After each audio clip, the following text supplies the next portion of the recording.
The boys are back in town. That's right. The boys. That's us. We're back. And welcome to another episode of The Pod People. I'm Matisse Van Rossum, and I'm joined as always by Ben Sheets. Hello, hello, hello. And Eugene Lundeen. Hi there, everybody. Hope you have managed to survive the new year, because, man, it's been a wild 2 weeks already. Well, at the time we're recording this, who knows what's going to happen once this comes out. But Happy Martin Luther King Day. yes, right? We are going to celebrate diversity and Talk free about love and movies with a bunch of white people in them. We really did not plan this very well, did we? No, we did not consider doing a Martin Luther King horror movie episode, but we should have. We really appreciate everybody's patience. We know we're late getting an episode up after our year in review. Just some traveling and spending time with our families for the holidays in our respective corners of the country. But we're back and we're ready to hit the ground running. So, Ben, why don't you tell us about some fresh news in 2018? Sure. I know last episode we talked about several upcoming movies, and I wanted to give a quick recap on some news about those. So first off, we have God Particle, the new Cloverfield movie. It was scheduled to release next month, I think, sometime mid next month, and it has been delayed until April 20th. 420. Yeah, 420. Weed is the God particle. Yeah, weed is the true God THC. THC, man. The whole movie is just an episode of Joe Rogan. Oh, fuck, that's what Cloverfield means. It's a field of green. Oh, shit. Fuck, dude. We just uncovered the meta. You just blew my fucking mind, man. That alien's just a squid who got too stoned and started wrecking up New York City. I'll have what he's having. I did see that this got delayed on Twitter, but I didn't do any research. Did they say why it's delayed? It was delayed earlier this year. When was it originally supposed to come out? I think it was either supposed to come out this month, January, or December of last year. It's weird because we haven't gotten any trailers for it. There's no posters. There's no information about it. I had not heard shit about it I feel like they're trying to drop it out of the blue as much as possible, which kind of is cool. And it's kind of, if it's a Cloverfield sequel, I feel like that's kind of in their wheelhouse. They sort of did the same thing with the first Cloverfield. Like, they had previews and stuff for it, but they didn't tell you anything. No, they didn't even say what movie it was. For the longest it was all found time, footage, and at the end it would say, like, 1/18/08 or something. Yeah, I remember that very well, actually. So I guess that sort of makes sense. I wonder if they're delaying it to try to get it as far out of the fuck you, it's January dumping ground as possible. Yeah, but at the same time, they're not going to have any competition if they release it now, especially if it's a good movie. I mean, that's true. It would sort of overtake everything else, but maybe they just don't think anybody will go see it considering the time of year and that they've released no information about it. Yeah, I suppose. I had not heard about it at all until you brought it up in the last episode, and I've heard nobody talking about it anywhere either. I saw the one thing on Twitter about it getting delayed, but other than that, like, does anybody even know this movie is coming out? No, I don't think so. And that's why it's kind of exciting to me, because considering how much I liked 10 Cloverfield Lane... Yeah, like, and even the original Cloverfield, I enjoy quite a bit. Yeah, it was definitely in that brief span of time before found footage films got frustratingly oversaturated. One thing, because I know 10 Cloverfield Lane was a script that was made completely independent of the Cloverfield series. It ended up getting picked up and turned into a Cloverfield sequel, sort of. Right. They say it's more of like a spiritual sequel and that it takes place in the same universe. Right. Yeah. It doesn't really have much connection otherwise, unless the aliens from 10 Cloverfield Lane made the big monster from the first one. But maybe we'll get some dumb tie-in like that. I mean, the last like 20 minutes of 10 Cloverfield Lane feels like it felt like they made it after they decided it was a Cloverfield movie. Right. I They kind of needed agree, to have yeah. an alien. Like, just yeah. to... Honestly, like, the idea of a Cloverfield, what, this is a prequel? Is it supposed to be? Kind of. That kind of makes me nervous. When Cloverfield came out, I was like 12, I guess. I don't know. I don't remember exactly when it came out, but I was young and I was really obsessed with it. And I did like all kinds of like research on the internet. Same. Okay, good. With all right. I'm the glad like it wasn't just me. 11808 and the ARG and all that. Right. And Stuff was sweet. I remember discovering how in that last shot of Cloverfield where it's like the guy and the girl at Coney Island on the Ferris wheel, and way off in the background you can see something like crashing into the ocean. Yeah. Which is super easy to miss. When I saw that the first time, it blew my mind, and now it's just kind of like whatever. Yeah. But I'm wondering if that is going to be what this new movie is about. Like, what happened in space that made whatever that was crash into the ocean and create the I could see them Cloverfield tying monster. it very indirectly, if anything. I think the more indirectly they do it, the better. Yeah. This isn't and it's not going to be like a found footage style film, is it? Do you know? That would be There's bad. nothing about this. On IMDb, it's still called Cloverfield Movie. Okay. So, wow. yeah. I mean, my initial impulse would be to say fuck having a found footage prequel of Cloverfield, but at the same time, if it's in space, I almost feel like having it be like from cameras that are set up around the space station would possibly make it more interesting than just Alien or Life 2, which is basically what this plot sounds like. I don't know. Man, I don't know. I'm super skeptical. I don't know what to do with this movie. Yeah. I'm very confused, but I'm kind of excited. I'm hesitantly excited, so we'll see. I'm sure we'll be able to talk about this probably at length once the movie finally comes out. Yeah, if it comes out. If it comes out. Hopefully it won't get pushed back Yeah. again, because goddamn, honestly, my curiosity is killing me more than anything else. It'll be interesting seeing what they do with it. So, on from that, we have our first results in from our movie guessing game. From our year-long movie guessing Yes, game? Insidious, number 4, 5. The Last Key is the subtitle. yeah. I don't know what number it is, and I don't care. Insidious, the Skeleton Key, came out. Yes, why don't you remind us of our own predictions before you tell us what the actual results were? So, Matisse, you guessed that it would get a 28 on Rotten Tomatoes and it would make $25 million. Eugene, you guessed it would get a 38 on Rotten Tomatoes and make $50 million at the box office. And I guessed it would get a 42 on Rotten Tomatoes and make $40 million at the box office. And what were those results? So the results are in, and the actual Rotten Tomatoes score, last time I checked, was at 28. Let me see if it's changed exactly what I guessed. Wowie. Let's see if it's changed at all. Oh, actually, What is it now? it is 33 now. Climbing. Interesting. Yeah. 33. So It's like right in the middle between both of ours. Yep. Damn. I guess you guys are tied for that one. But I think he's much closer in terms of the box office, unless that's changed. Let me check it's if it's opening changed. weekend. Yeah, it's just opening weekend. The opening weekend was 29.6 million. Oh, damn. And what did I say? 25 million? Yep, 25 million. Its all-time domestic box office right now is 48 million. I think, we all expected this to do bad, and sure enough, it did bad.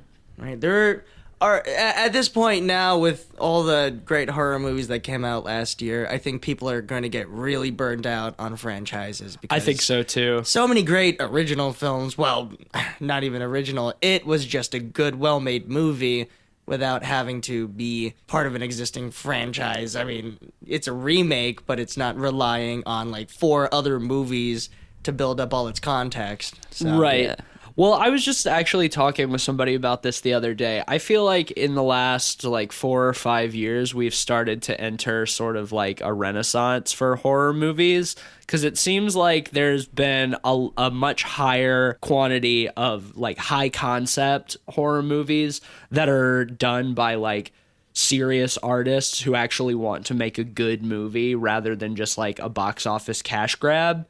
I mean, just look at stuff like last year, like we mentioned, Get Out. But then before that, we have some stuff like It Follows and The Witch and The Babadook, which have all been like my favorite movies of those respective years and are just so good. And I think we're going to start getting more and more of those. And I think you're right, Eugene. I think the franchises are going to start dying, at least for horror, because people are going to get really fucking fed up with it fast. Yeah, which is super interesting because we'll talk about it a little later when we get to our game. But there's a surprising amount of like art housey movies breaking like top 10 in horror movie box office. There's that new one directed by John Krasinski, right, coming out, A Quiet Place, I think. Yeah, which looks, I mean, it could be cool. I'm definitely keeping my expectations in the middle ground, but conceptually it seems pretty cool. The trailer looks good.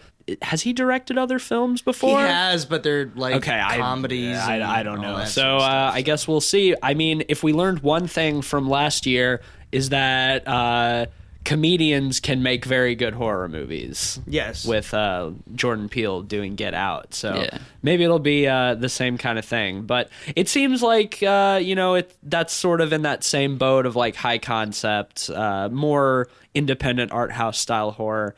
So I'm excited enough for that, I think. Yeah, it could be good.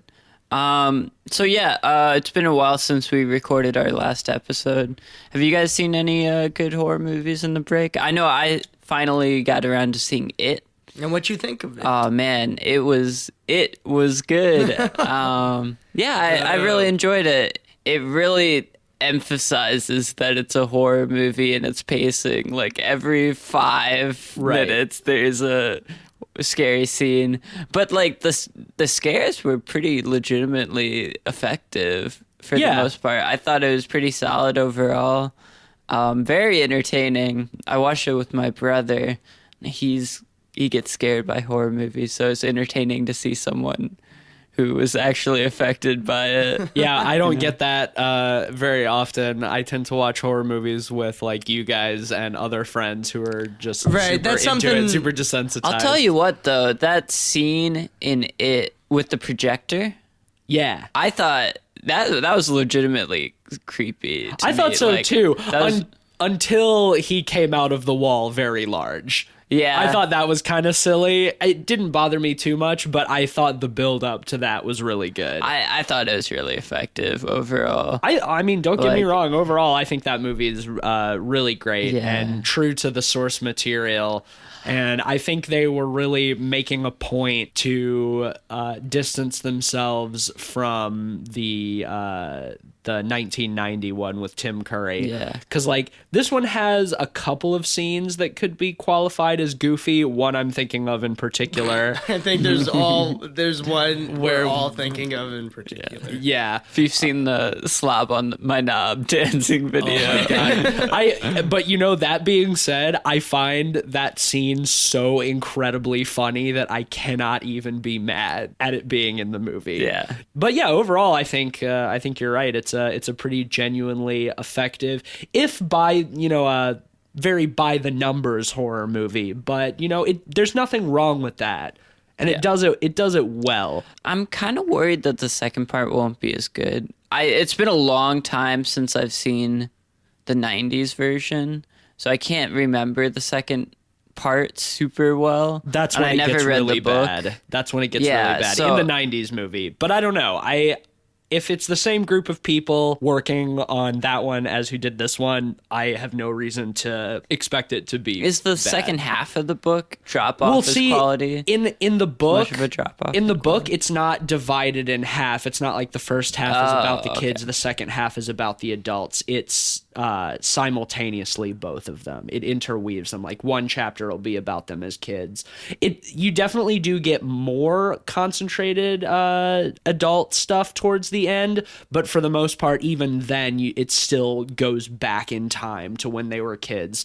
And I think it's kind of hard to do that super effectively in a movie, especially like that. So I totally respect their decision to just be like, okay, we're doing one when they're young, one when they're adults, two separate movies. Yeah. I can respect that. Well, there's so much content in that book. It's exactly. like 1,100 pages. Yes, it is. So if you're going to do that, I think the only effective way to do that method would be to make it like a mini series. Eugene, is there anything you saw over break? That, the only that is movie. spooky? The only movie I saw was Enemy, which I wouldn't call a horror movie. More a thriller. Certainly a very unsettling viewing experience. A lot of creepy things. Even parts you could call scary. But it certainly, I don't think, falls into the same I don't think so either. And I don't think we should talk too much about it because I think part of what makes that movie so good is going into it knowing nothing and just letting it and that's sort how of I got unfold. I got to go into it really not knowing much else than It's my the basic synopsis. So. It's my favorite Denis Villeneuve film, which is saying a lot because I've loved everything of his that I've seen. I still haven't seen Enemy. I need to get around to it. Yeah, it's great. Over break, I saw a couple of older horror films. I don't know why I watched either of these. But I saw 30 Days of Night from 2007 and The Midnight Meat Train from 2008. And they were both pretty fucking all right. The Midnight Meat Train has a very bizarre, stupid twist at the end, but Was it the train all along? no, it was actually. Oh, don't spoil it. But I want to. It's 10 years old. Okay, I won't spoil that. But it takes a left turn. Oh, a ruins very, it. very dramatic left turn. But I mean, it's kind of stupid, but if you like watching Vinnie Jones hit people with a hammer while Bradley Cooper takes pictures, you can probably get some enjoyment out of it. It has some very bad CG in it, which is weird because there's also some really spectacular practical effects in it, like some really, really very good gory scenes. And then it'll do something where like Vinnie Jones hits somebody in the head with a hammer and their eyeball flies out, but the eyeball is CG and the camera like follows the eyeball. Oh, was it supposed to be in like 3D? I don't think so. I don't think this was ever. I can't imagine. Yeah, I can't imagine. Yeah, because this was like it's based on a Clive Barker short story, and it had like a super small like indie release, and it's all right. I can't say much more about it than it just being okay. Some good gory scenes, but very long stretches of boring investigation in between. And 30 Days of Night, I felt similarly about, based on a graphic novel or something. Looked really, really pretty. Interesting concept about vampires attacking a town far north in Alaska where in the winter they have a solid month of total darkness, no sunrise. But, same kind of complaints, kind of falls into sort of generic horror fare at a certain point. There's some good gore, some good makeup effects. Cinematography is actually really, really fucking gorgeous. They shot it on film and it looks great. And I didn't realize that they did day for night almost the entire movie.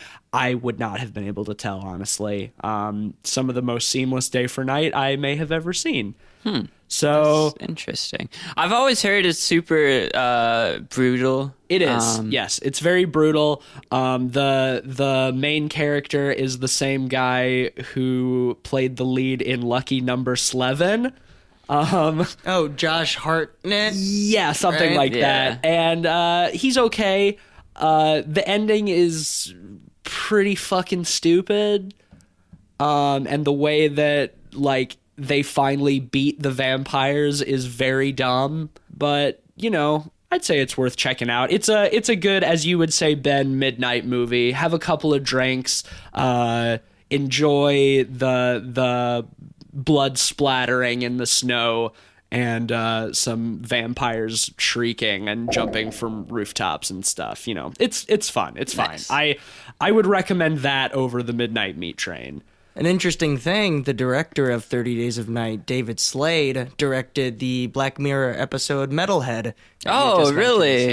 Wow. Huh. Apparently he directs a whole bunch of like TV episodes. He's done it for Hannibal, Breaking Bad. So That's really interesting. He directed because Hard Candy. Metalhead is Oh. kind of brutal as well. He directed Hard Candy? Yeah. Interesting. Which I saw that like a couple months ago. That's a okay movie. Certainly the message is lost now, I think, in this new age of exposure to sexual abuse and just pedophilia and Yeah. all that. So yeah, that sort of revenge type of story just doesn't work very well in this day and age. Hasn't aged very well. No. I would overall recommend 30 Days of Night. It's not great, but it's probably worth a watch. It's on Netflix. I haven't seen that movie in years, but It's I one of those remember movies that thinking you it was could okay. kind of like comfortably zone out during and come back into it, and you haven't really missed anything. You know, it's just like it's a fun, gory movie without much of a story. Yeah, I'll have to check it out. So yeah, let's just jump right into the reviews for the episode. Our episode is 2017 recap number 2, I guess. Films we missed in 2017. Yeah, that- so we're talking about Amityville, The Awakening, the new Amityville movie, The Snowman, and Killing of a Sacred Deer. Yes, all wonderfully curated by yours truly. yes, I think Eugene I really picked these movies. I think for I us. chose a stellar lineup this time because this was it was a surprising viewing experience throughout all these movies, I gotta say. But let's jump into the first one because there's a lot to unpack with it, which is right. Amityville: The Awakening. And this is the, 15th, 20th Amityville horror 500th, sequel. whatever. It's like 6 or 7, I think. There's so many. No, well, if you go on, check out all their sequels, there are a whole bunch, released to DVD, man. none that got to theaters, and so there are, a shit ton more than you would expect, which is, it's wild that the Amityville horror seems to keep living on. I don't feel it has the same legacy as, Halloween or Friday the 13th or any of those. Which so. honestly, I think the original Amityville horror is super underrated. Do you feel like it holds up in that same level with? Absolutely. I would definitely put it up there with Black Christmas, Halloween, Because I've never seen the original. I've only seen the 2006 remake with Ryan Reynolds. Which is, it's a bad movie. yeah. Yeah, I can't be a very good judge of the series either because I haven't seen the original. I've only seen Amityville 3D, which came out in 1979 or something. Oh man. And it's so boring, and they don't even do anything cool with the 3D. I've only seen the original and the remake, and the original is fucking awesome. I would absolutely recommend it. James Brolin and Margot Kidder are the leads, and they're both fantastic. And there's some genuinely creepy, disturbing moments. Excellent pacing. I would definitely recommend that one. I would say it absolutely holds up and stands up there with some of the greats. So I think it's pretty underrated. But let's talk about The Awakening. Yes. This film came in super under the fucking radar. I think I heard one thing about it in 2017, and that thing was that it was a thing. Right, I heard well, that once and then never again until you suggested that we watch it. if anyone has read the articles that this movie, apparently it was originally released on Google Play for about a week for free, so people could go and watch the movie on their On phones. their phones. And then they decided to release it in only 10 theaters, and it made about $764 during its runtime. I think we talked about this during We- one of we the had news mentioned it, segments. yeah. At one because point- it was the last Weinstein movie Yes, that came yes, out. that's right. Well, yeah, because And- wasn't it supposed to be released like 3 years ago or something? Right, apparently just Yeah, they getting delayed. shot it in 2014, so and it feels like a 2014 movie, kind It of. does. Pitiful, honestly. Why not just release it for free on streaming? Enough people do that. Don't And why make- on Google Play? Yeah, why? Because Jeez. I mean, maybe I'm a purist, but I think watching a movie on your phone is the worst way to watch a movie. Well, yeah, it's Except maybe projected on like your friend's butthole or something. Like maybe that's the only worst way to watch a movie. Man, as like a middle schooler, I used to watch a shit ton of movies on my phone, though. Well, hey, that's because Like- we were smaller, so it's like, you know. Yeah, so just- it's the like screen's equivalency. bigger. Yeah, right. Yeah, exactly. It's equivalency. I just like. I mean, it's fine, and I understand like people do that shit on the go, and like when they're traveling, and I get that. But it's like I've just never been able to get into the idea of like having to just hold my phone up in front of my face to like enjoy a movie. Like for YouTube videos, it's one thing, but if I'm gonna watch an entire movie, I don't want to do it on my phone. Right. So I feel like releasing this on Google Play is probably just as dumb as releasing it in only 10 theaters and making only $700. Yeah. What's kind of weird to me about this is, we'll get into how the movie is bad, but I feel like it's not bad enough that they needed to shelf it for 3 years. Yeah, I don't think so either. I Like, think if they would have released it in 2014, it would have done all right. I know in the last episode or 2 episodes ago when Eugene picked this, I made a big stink about how much I didn't want to watch this movie. And it's not good, but the one bit of praise I can give it is that it's not as bad as I was expecting. Yeah. I was expecting like honestly, I was expecting something close to like Friend Request or like Fear.com. Yeah. Like I was expecting that bad, and it doesn't reach those abysmal lows. It's still very stupid and not a good movie in any means, but we did have fun watching it. It was entertaining. It was entertaining enough because, same as we talked about with The Frighteners, like, it was really easy to roast the fuck out of this movie. And we did. And I'll give the same argument. Like, I think if I had sat alone and watched this movie, it would have been much more insufferable. There were some sequences in this movie where it still would have made me laugh. I think so. I think so But- too. There were definitely a couple of genuinely funny sequences that were not supposed to be funny. No. Yeah, but, so- Well, yeah, we should start getting into a little more of the story. Yes. Yeah, so movie. the general idea is this family moves into the Amity house. There's a mother and a younger daughter and a set of twins, of fraternal twins, one son and one daughter. The son is kind of in a vegetative comatose state, and so he's on life support in a room.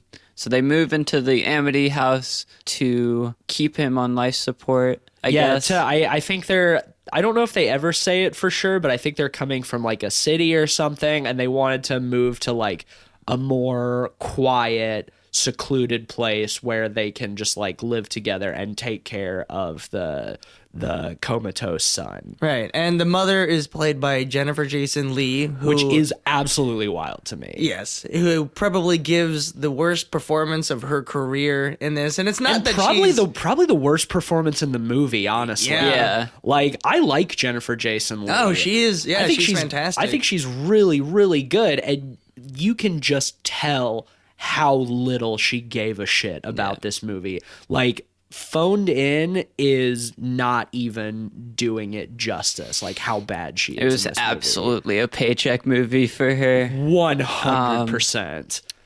But yeah, Bella Thorne plays... who I guess is some like Disney star or something, or was. Yeah. I don't know. Her name sounds familiar. She's in that new McG movie, The Babysitter. She was in a Logan Paul music video or a Jake Paul music video or something. That's nice. Honestly, when I saw her name in the credits, I thought she was a porn star. Because Bella Thorne sounds like a porn star name. Am I wrong? I mean, no, and any name can be a porn star. But you know what I mean, though. There are certain names that just sound very much like a porn star name. And so I thought Bella Thorne was a porn star, and then I realized she was not. She was just in a Logan Paul music video. Certainly it'd be harder to believe her as an actor, considering the... I guess I shouldn't even be too mean about that. She's very boring. I thought she did a decent job too. Like just in the same way that Jennifer Jason Leigh did the worst performance in the movie, I would argue that Bella Thorne probably gives the best performance in the movie. Yeah. It's not still great. A bad performance. It's not great. Well, and for what she was working with, I think it was decent. Yeah, the thing is too, like when she first started in the movie, I feel like we all kind of groaned and we were like, oh man, she's just gonna play this insufferable emo who hates her mom, who's upset about having to move away. I had to move away from my friends. But as the movie went on, I feel like she kind of grew as a character a little bit. She's still for the most part a generic like punk goth fuck the establishment kind of teenager. And we get that really nice exposition dump at the beginning where they're sitting at the dinner table and Bella Thorne is trying to convince her mom that her brother is like totally brain dead. And she's like, I know him better than you do. We're twins. Yeah. It's like... Yeah, okay. Using her psychic connection as I can feel him. He's gone. But so basically the idea is that the house possesses the comatose teenage son. Right. Throughout the movie, he begins to start waking up. First, he just opens his eyes, and then he starts to move his eyes. They give him like one of those... eye movement to text machine so he can communicate with the family. Right, and they think he's getting better, but in reality, he's just getting more and more possessed or whatever. Yeah, if you haven't seen any Amity movies before, the gist is there's like a red room in the basement of the house. Under the stairs. And it's like an entry for like Satan. It's basically a portal demons. To hell. Yeah. And what it does is anybody who lives in the house, one of those people ends up going crazy and killing the rest of the family. Yeah. That's the same in like every Amityville movie. It's never like a ghost comes out and attacks people. It's like somebody gets possessed, they start hallucinating, and then they kill their whole family. Well, the interesting thing about that in this movie is Bella Thorne's character goes to school and immediately this guy behind her like starts like telling her about the Amity house. Right, because this is even outside of just it being the house where murders occurred 40 years ago. We find out that the original Amityville movie and its subsequent sequels... All of the Amityville movies. They all exist in this new movie's universe as actual films. They are canon. Not only did the murders occur, the movies based on the murders also happened. Right. We get one scene, because Bella Thorne's character doesn't know any of the stuff about the Amity house until Mr. Exposition comes along and throughout the rest of the movie tells her everything she needs to know about the Amityville horror. Yeah. Well, at some point he picks up a fucking DVD. Yeah, he and comes shows over, it. He's like, you ever hear of this movie? Yeah, like he just carries it around with him because she's in the computer lab or something. He's like, have you ever seen this movie? And just holds up the Amityville horror. It's like, you just carry that around with you, bro? And then at one point, he and this other girl come over to the house because they want to watch the Amityville horror in the Amityville house. And we get this great scene, great in air quotes, where he's like, okay, which movie do we want to watch? Original, holds that one up, or remake, holds that one up. At first, we had thought, well, maybe just the original Amityville horror is in this universe. Nope. That means Ryan Reynolds canonically exists in the Amityville Awakening universe. And then the other girl is like, original. Remakes always blow. God, yeah, the balls of this movie to Holy try and shit. make a point on remakes being bad when this is a bad movie. Yeah, To do that was same the thing for me too. Like, yes, I agree. Most of the time remakes are bad. Not always, most of the time. But how dare this movie try to make that point? Right. I feel like this. I haven't seen the remake in forever, but this might be just good. as bad as the 2006 movie. Probably was. worse, Company produced the Scream movies. So I wonder if they were definitely that trying meta to influence just Without a doubt. you know So yeah, like there pushed on them. like the meta in this movie was really, really weird for me. Like, He it was pimps the jarring. book at one point too. Yeah, it's weird. Like, and because they don't even do anything clever with it. Where in the Scream films that they would try and play against those tropes, since the characters knew about them, they would try and fight back against it. With that knowledge. I feel like they kind of play with it, but they really botch the approach to it. And I'm talking about spoilers, the twist we get. Because, like the trope of all Amityville movies is like the people that move into the house don't know about this demonic shit. Right. And then this one they do know. Well, And Jennifer Jason Leigh does. Yeah, it's revealed that Jennifer, because the whole time in the movie, as the brother's waking up and gaining sentience, Bella Thorne's character is freaking out and like emphasizing that they got to get the fuck out of the house. And she finally like gets Jennifer Jason Leigh aside and is like, we have to move away because the house is possessing my brother. And she's like, yeah, I know. I lost faith in God.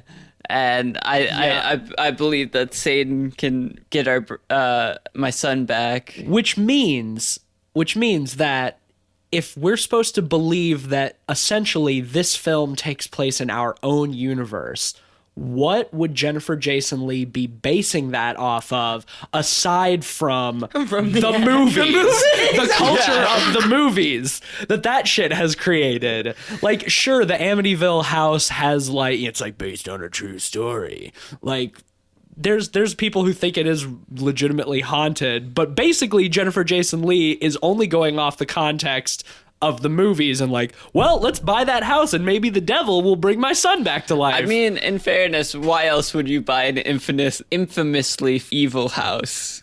Because you don't believe in that? I feel like And you can no get a one good would buy a value on haunted it. house just because they don't believe in it. Well, what I You have kept to be waiting hella skeptic. What I kept waiting for was that if the movies exist in this universe, then that means that in all reality, there's probably like tourists and like passersby coming by to like gawk at the haunted Amityville house. I doubt they actually sell that house out. Probably I imagine not. it's probably just there as a tourist site. Yeah, I don't know, but even if real people do live in it, I kept waiting for in this movie like people showing up on like their front lawn and like taking pictures and like pointing and then having to go outside and be like, "Shoot, get off my lawn." And like that would have been the fucking funniest. Should we talk about why the brother is in a coma? Because that was one of the stupidest fucking things in this movie to me. That's true. So, well, at one point when the brother wakes up and they give him the eye movement to text thing, the first thing he says to Bella Thorne after "I miss you" is "I forgive you," and then she runs out of the room crying or whatever. So she has her friend over, and in a scene designed solely to dump more exposition on us, she's like, "I have to tell somebody," and so basically she tells her friend that when she was younger, she sent some nudes to a guy and he posted them all over the internet and everybody saw them. And so her twin brother went over to the guy's house to beat him up, and then the dude threw him off the balcony. And that's why he's in a coma. And somehow we're supposed to believe that that's Bella Thorne's fault. Right. Yeah. The fact that the brother says "forgive you." That's funny. That's funny considering this is a fucking Weinstein movie, because that's very much like victim blaming. Yes. Yeah. Like, Yes. Absolutely. Well, it's funny because Jennifer Jason Leigh's character blames her as well. Everybody blames her. Yeah. And I don't understand how Bella Thorne sending nudes to a guy got her brother thrown off a fucking balcony because his dumbass decided to go over there and beat the dude up. Because Raisin Boy can't fight, my man. Oh my God. Oh my God, it was so fucking frustrating when we found out that was the reason. I'm just like, how is that her fault at all? Yeah, that was just dumb trying to create, I mean, I wouldn't even call it conflict, just to create some sort of more emotional complexity with Bella Thorne's character, which just, it feels She's supposed to be racked with guilt or something? Right. But, what? Yeah, just dumb. See, this movie is really just plagued by a lack of there's no reason for this movie to have been made. It's not really doing anything clever or interesting. Even with all of the meta things they try and do, none of it really pays off. The most interesting thing is when we learn Jennifer Jason Leigh's character knew about the Amityville house and bought it specifically to try and get Satan to possess the brother. That's kind of cool. But then they totally go back on right, it exactly. Like end. 5-10 minutes after. And we will get to that, but I want to talk about some of the lead up to that too, because I think that's some of the funniest shit in the movie. Like, for the most part, the scares, and I use that very loosely, scares in this movie, which is mostly just jump scare, loud noise, revolves around the brother, like, moving around the house in the background and stuff when he's supposed to be comatose in bed. And because he's been in a coma, he's all atrophied and shriveled up like a raisin. So he looks like a skeleton man. Spooky, right? So then when he finally ends up getting fully possessed, he gets out of bed, like skeleton walks down to the basement very, very slowly, goes into the evil red room, which for some reason Bella Thorne like took a pickaxe to the stairs so she could open up the red room, I guess to see if it was really there. Right. Yeah. Well, because that's the last scene they show on the TV when they're watching the original Amityville Horror. Right, is Josh Brolin or James Brolin breaking down the wall to expose the room. And another thing, which I haven't seen the original movie, but I do know that a point is made to save the dog at the end of the film. Yes. And in this one, they go back in the house for the dog. Right, but in this one, they kill the dog off. Yep. Just, again, to try and pull the rug under you. The dog doesn't survive this, you fool. It's a horror movie. Animals never survive. But so he skeleton walks down to the red room in the basement, touches the wall, and then regains all of his muscle mass. There's a nice little scene of him like getting swole again.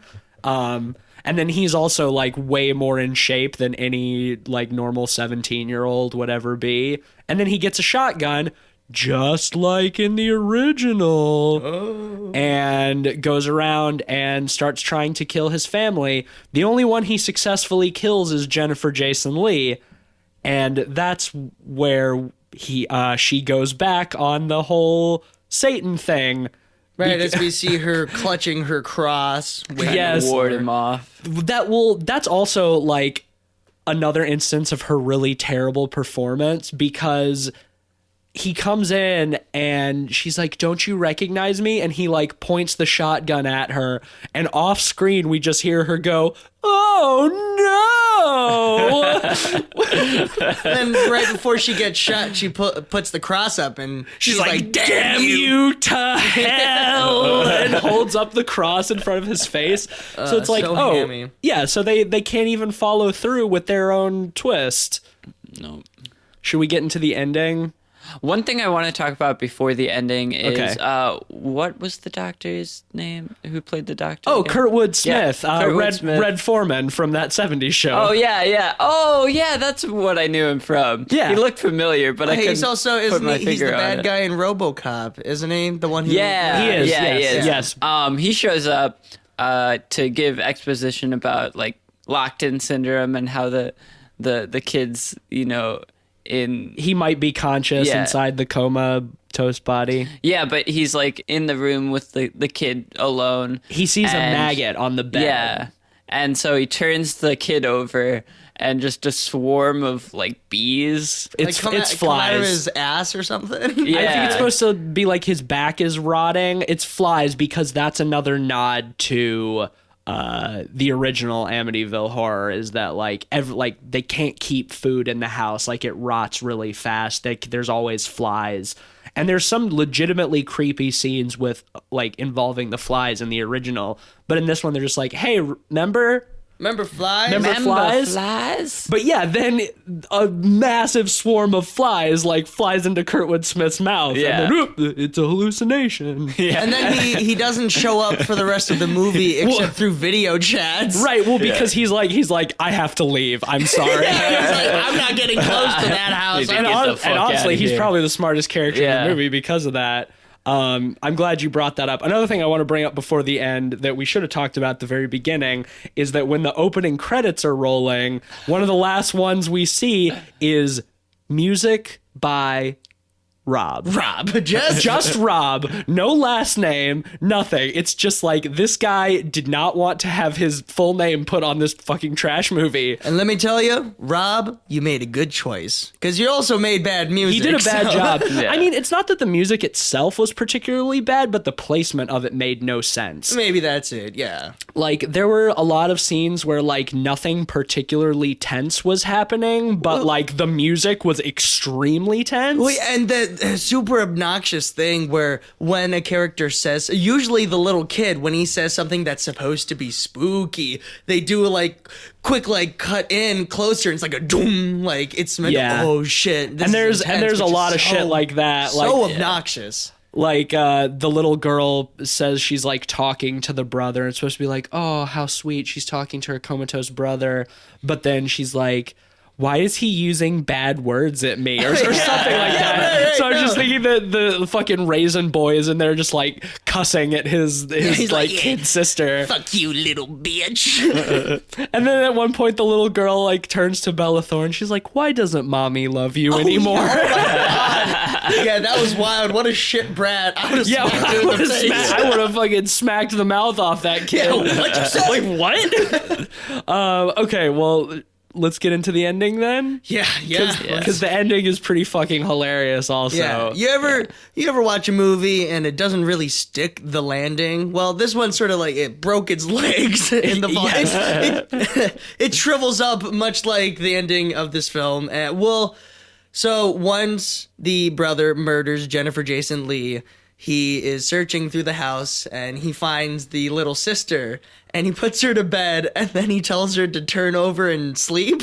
Yeah, and he's gonna shoot her. Yeah, right. And then Bella Thorne runs in the room and she said something dumb. She's like, hey, or something. And then she fucking runs at him and tackles him. She tackles him of out the like the window. third story window. Because there's a little patio thing out in there. So they had to dive like 10, 15 feet off of that balcony. She must have gotten a great running start. It reminded me very much of like Halloween when when she tackles Michael Myers off the balcony or Oh my whatever. God, right. That's all I could think about.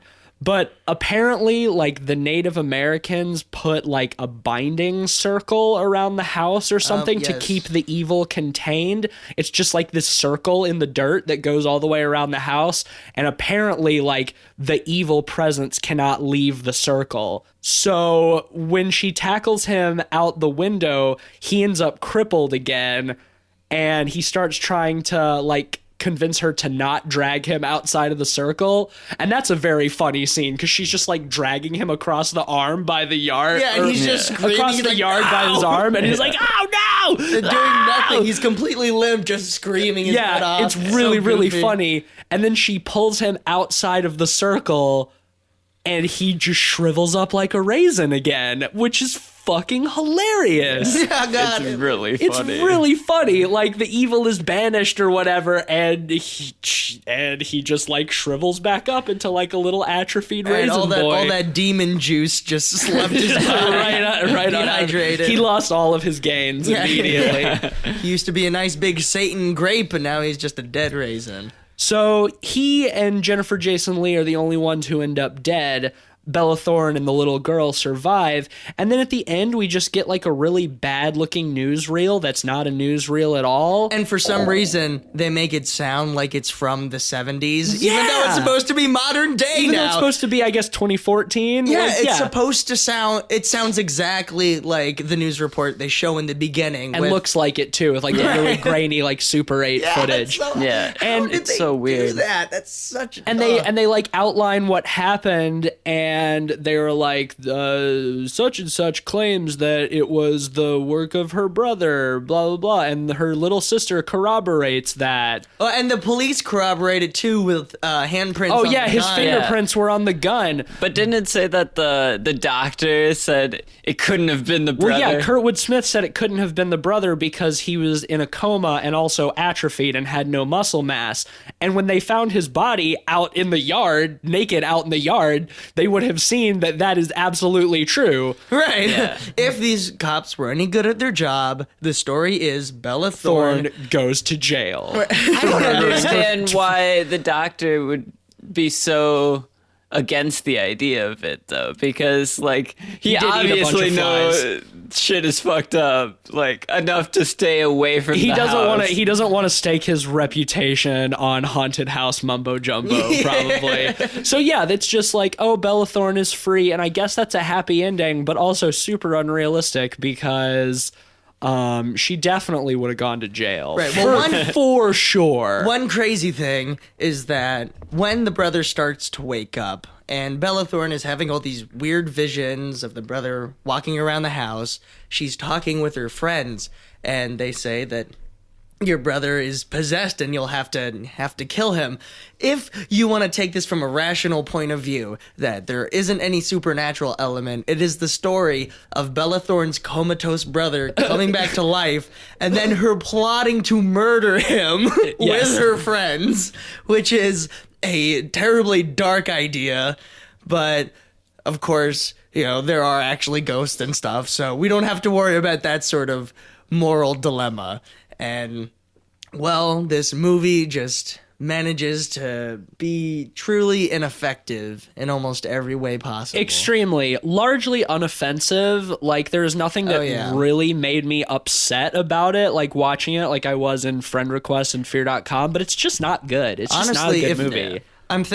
If they had tried to do more meta stuff, I might have hated the movie more. It probably I would have think just so. I felt think more like so. Scream and... Well, yeah, that's the thing. Like, there's no actual investigation into what's going on. It's just like her friend who's obsessed with the Amityville horror movies just tells her whatever she needs to know whenever, once again, based on the context of supposedly fictional movies. Yeah.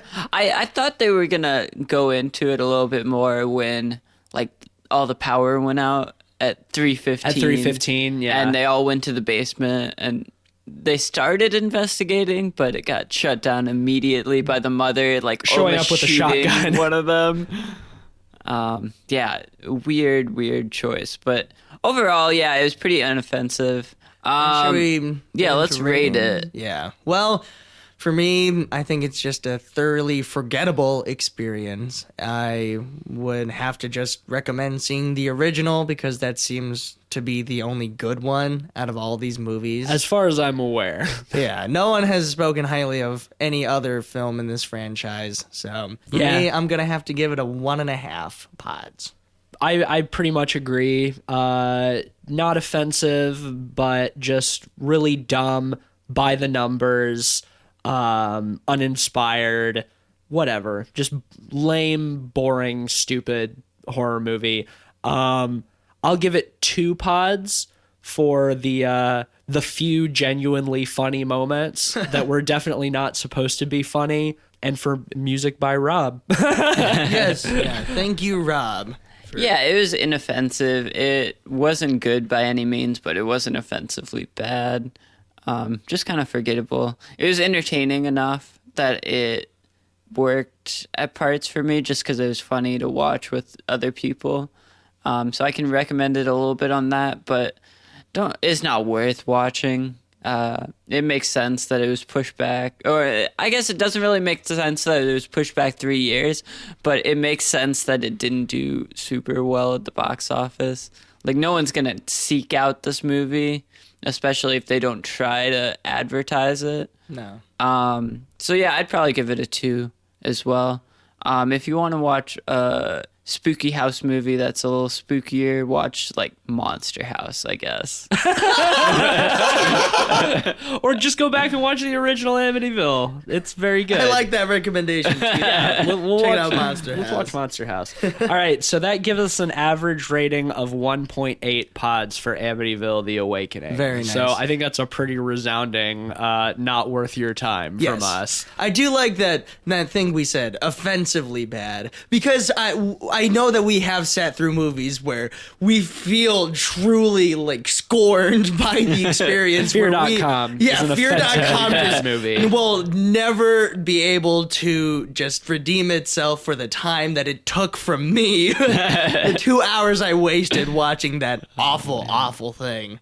This movie, does not do that, but it's crazy to think there is a movie that can be so infuriating. Maybe this next movie we're going to talk about could fall under that.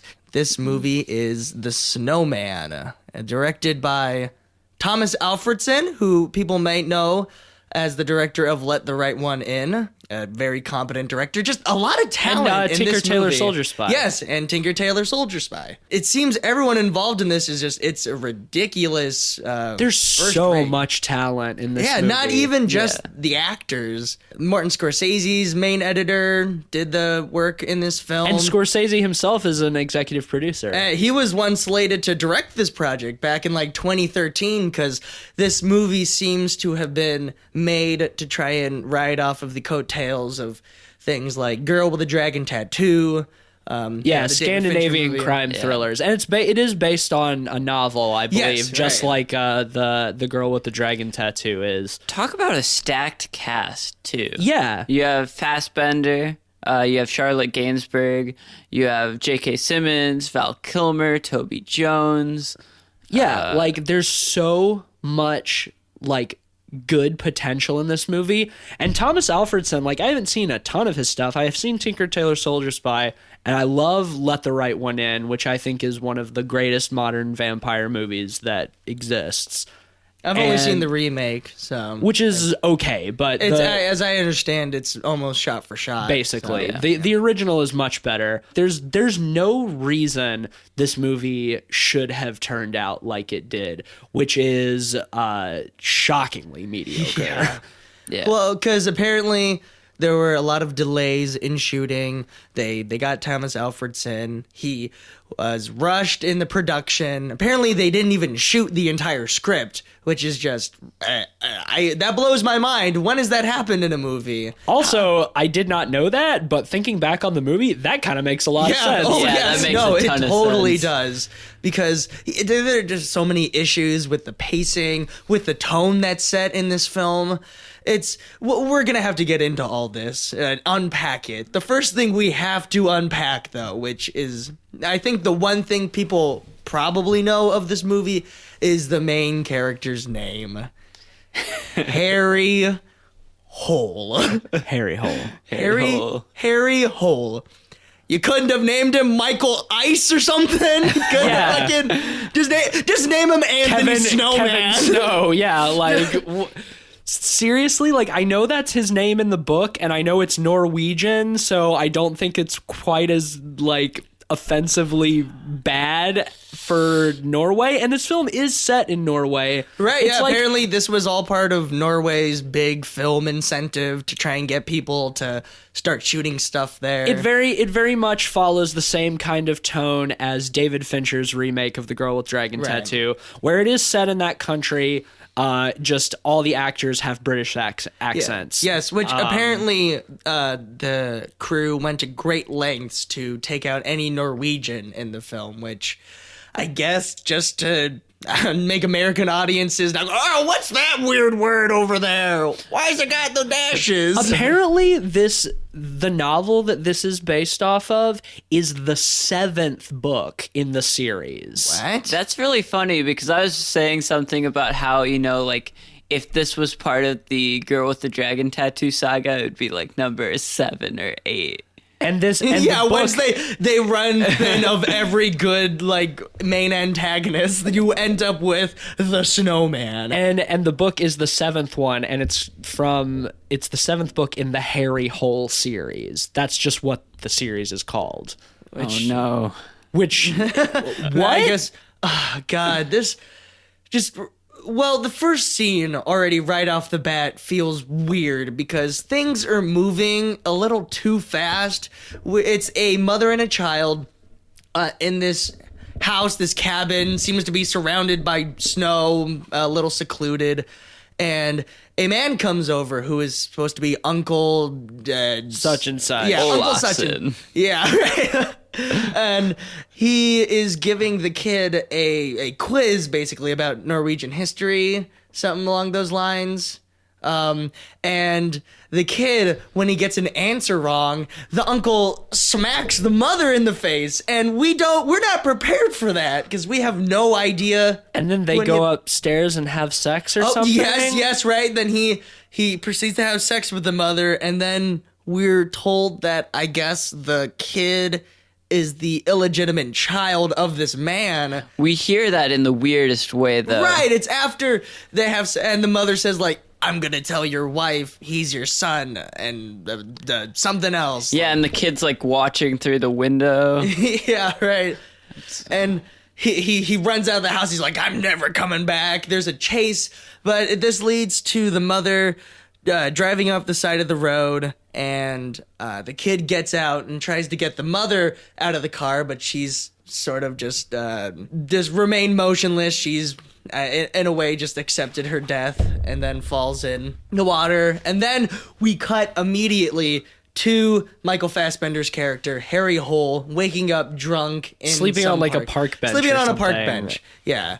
It just feels so disjointed. I mean, as audience members, when we see the kid at the beginning of the film, I forgot exactly when it happens, but he builds a snowman.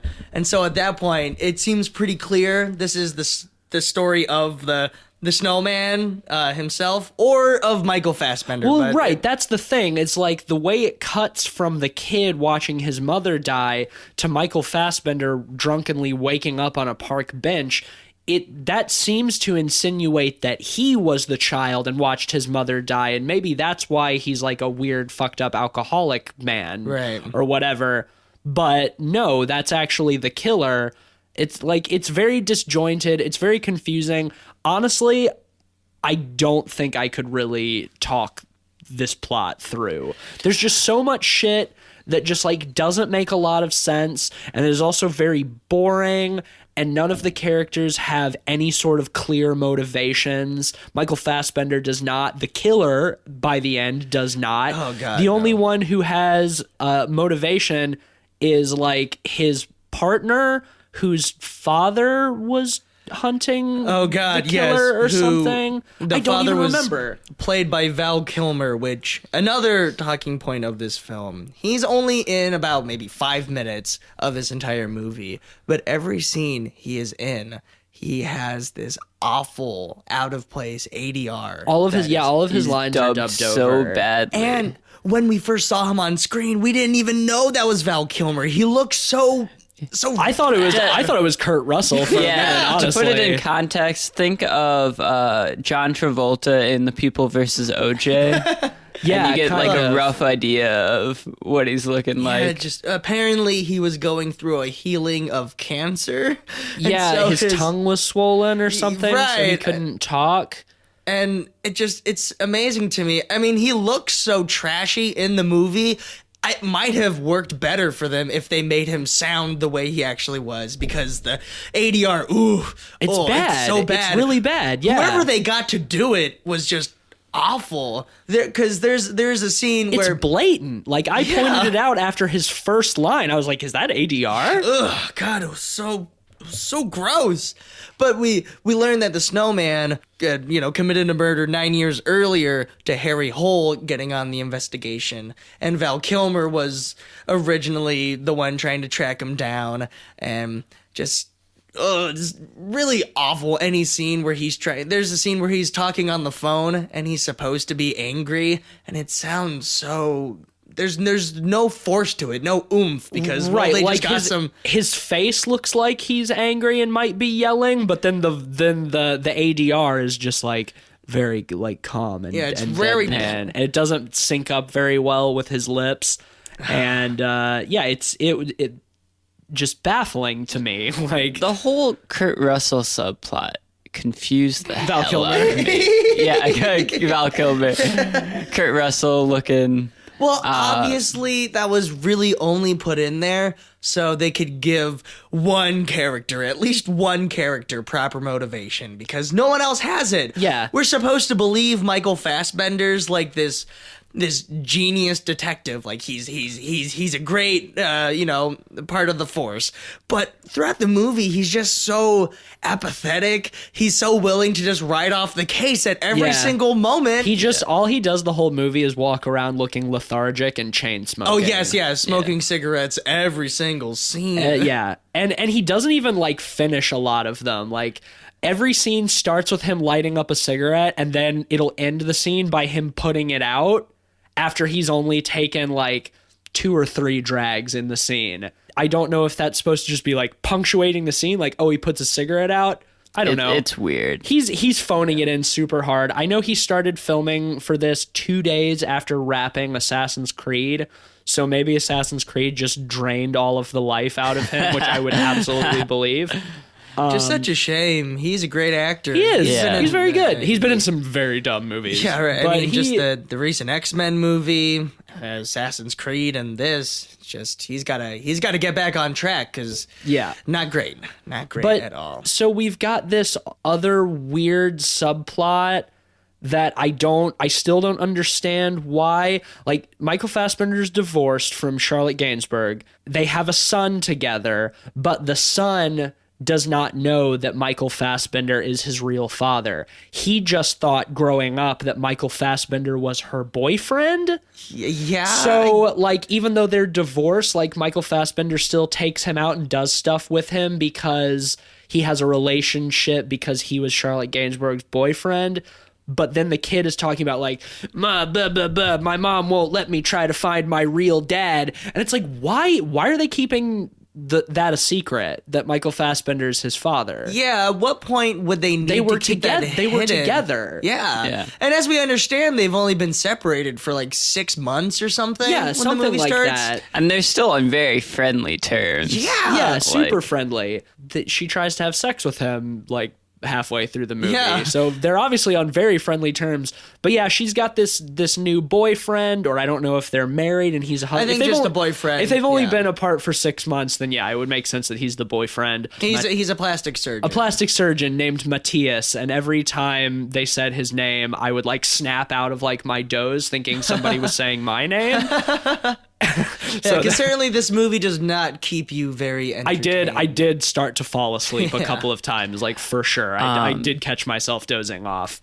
And I think it's that issue where it's not the editing. It's the bad script. Yeah, it's so the lifeless. script. Right. There's no moment where you actually truly care or you feel invested in this mystery, because they don't even give you many people to suspect. Right. And they don't give you anybody for the most part. Like, the killer targets like divorced women with like a child. Like, well, that's, no, I'm pretty that's sure like his the thing MO, is that right? they're. Oh yeah, I guess it's that they seem happily married, but that they are actually. They're issues. not, and they always have a Right. child, and he always like leaves a little snowman at the crime scene, and he sends notes to the snowmen's look bad. Yeah. The snowmen. Apparently, these snowmen were helped to be built by children from the area, which I believe that. when you are creating the calling card for your murderer of your crime thriller, you should not get children to create that. I think it's supposed to be that same kind of thing, why like little girls in white dresses are creepy in horror movies, because it's like a perversion of innocence. I think that's what they're going for. Oh, but it's just dumb. Yeah. Well, and he sends notes to the police that start with Mr. Police, and then he signs it with a little drawing of a snowman. So, like, this killer seems to be like an 8-year-old. That's what I was thinking the whole time. I was like, is it a child who's killing these people? That'd be more interesting. That would be more interesting, except for the parts where we see him kill people with like this weird, like, I don't know what it is. It's like a wire gun thing that has like that through tightens limbs. Yeah, Which that has that's kind of a cool weapon. I thought it was kind of cool, I like but that. I don't know what they would use it for. And I also don't know why, when there's so many easier ways to kill people, because the killer carries it around in like a briefcase with like all of these different attachments. His bag of tools. It seems just so extra. Like, it's kind of cool, but it also doesn't make a whole lot of sense. Also, there's no consistency with the killer. You know, he uses that half the time. He also shoots them with a shotgun in the face half the time. Yep. He, you know, for some reason, he decided to put Chloe Sevigny's head on a snowman at one point. And then at one point, he puts a snowman's head on the neck hole of a guy who he shot the head off of. Yeah. So it's like, there's no motivation. Yeah, there's no motivation. There's no like central hook to his He doesn't patterns. he doesn't have a consistent MO. Yeah. Well, no, like- don't you remember? He uses coffee beans as the mouth on the snowman, and that's because we see in the first scene when the uncle slaps the mom.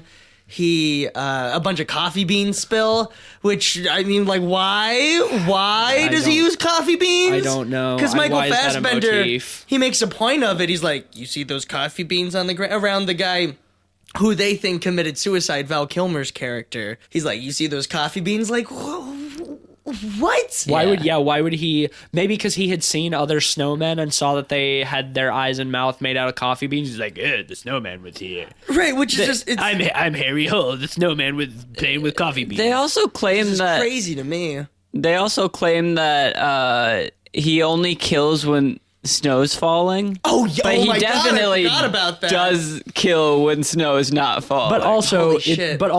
it's Norway. Snow is always falling. I mean, true. Like, that's dumb. I guess he does have one central theme throughout the whole thing, and Snow. that's he really fucking loves the song Popcorn. Yes. Oh my God. Because, like, when they go to talk to Chloe Sevigny, they, like, walk through her house and she's, like, out in the barn killing a chicken or something, and fucking Popcorn is on the stereo, and then after she leaves, or after they leave, we see the killer who is hiding in the house, like, go out and kill her. And then, like, Michael Fassbender is having his apartment, like, sprayed for mold or something. Fumigated. Like whatever. his structure's rotting away or some shit. And he comes home and he finds the maintenance guy who's in like one of those like all white like hazmat suits with like a mask just fucking dancing like an absolute tool to Popcorn. Right, which at that point It was one of the most baffling scenes Right, in hilarious. this movie. And then when he leaves the house later, we see the previous maintenance guy like outside the apartment. So it's supposed to be like, oh, that was the killer in Harry Hole's apartment, Right, doing something. Dressed up like a snowman in white. And immediately after that, you know that no matter who ends up being the snowman, it means that at one point they were in Michael Fassbender's house, booty shaking to Popcorn. Right. And there's no way you can make your villain intimidating at that point. Yeah, You ruined it. Exactly. You've ruined just any further making me think semblance of that the killer is just an 8-year-old boy in an adult's body. And also, I might have missed this because I was so bored at that point, but why was the killer in his apartment? Did he leave something there for Michael Fassbender to find? Oh, Did he do leave something? the medicine, the sleep pills, But which Charlotte Gainsbourg found. But I thought he already had those I don't think he actually had them. because he got the prescription from her boyfriend at the hockey game. Yeah, and that would be dumb too because he would leave the prescription that only that guy. Well, shit. I guess this Spoilers. Yeah, right. No, this might reveal who. So we find out because first make it seem like J.K. Simmons might be the murderer. Who's like some big politician in Norway trying He's to the only person trying to actually do an accent that isn't just British. He does a weird half British, half Scandinavian accent. Never heard him like that. It kind of worked. It kind of did. Oh, yeah, I thought it wasn't weird to me. But yeah, he's some local politician who's trying to get the Winter Olympics. Yeah. The Winter Olympics to Oslo. Like that's his campaign platform. Yeah, and he also likes taking pictures of topless women. Yeah. And just women in general. Yeah. And they kind of set him up as a red herring, like he might be the killer. Oh my god, the second funniest scene of this movie was Michael Fassbender's like partner. Let me look. I forget this actress's name. Rebecca Ferguson. Yeah, Rebecca Ferguson. She was in Life just recently. Was talking to J.K. Simmons about how she appreciated his speech, right? And he's like, "Thank you very much," and he walks away. Out of nowhere, his like bouncer, his bouncer aide comes over and is like. Gives her a room key. Yeah, J.K. Simmons really liked what you had to say. He'll be up in room 1747, and he wants to meet with you. And right behind him, you just see J.K. Simmons like peeking out over the from corner, behind a wall, just like smiling at her. It reminded me of like Jeffrey Combs' character in The Frighteners. People come into rooms and he just like peeks around corners at people. That shit was fucking wild and so funny. But yeah, should we get back into that spoiler that we talked about? Yes. So after we find out J.K. Simmons is not the murderer because he's in another place while the Snowman is attacking Rebecca Ferguson, we discover that the actual killer, the Snowman, is the new boyfriend of Michael Fassbender's wife, which Charlotte Gainsbourg, is in no way ever alluded to us. It's not like in a good mystery movie where they would plant something for you to, if you rewatched it, you'd be like, oh, that's, that he was saying that because like that's a little clue that he was this. Apparently, that just comes out of nowhere. Apparently, the only foreshadowing, and I read this somewhere, I did not make the connection at all, is that in one scene he's wearing an apron that has the same pattern on it that was on the walls at Chloe Sevigny's house. So it's supposed to be implied that he took it from her house. What? That's so dumb. That's literally the only foreshadowing. If he's killing 9 years ago, why? It's a weird jump to assume that he would go out of his way to find Harry Hole just to date Charlotte Gainsbourg. It doesn't make any sense. So he can kill her. Yeah. They seem to have no connection. It's just revealed at the end that his only motivation for killing is because his mom was banging a cop or something and then died in a lake. Because he felt that his mother didn't want him, and since his father didn't want him either, that he was just unloved, and so that's why he kills women in seemingly happy but actually unhappy marriages with a child. They don't really spend a lot of time at that point trying to explain any of his other motivations. At that point, it's just like, okay, he's the bad guy. Let's have Harry Hole find him, and then when Harry Hole finally confronts him at the end, he shoots Harry in the shoulder out on like a frozen lake, and then he's about to kill him, and the ice cracks, and he falls through and dies. Yeah. And is that supposed to be like, oh, it's all coming back around to where it started because his mother died by drowning in a frozen lake, so now he does too. It's so dumb. It's so anticlimactic. It doesn't make any sense. Also, I would have loved if after he fell in, a couple seconds later, he just crawls back out and like gets his guys like, oh fuck, it's very cold. Yeah, fucking, this isn't lava. I'm not gonna die immediately. I can still get back up.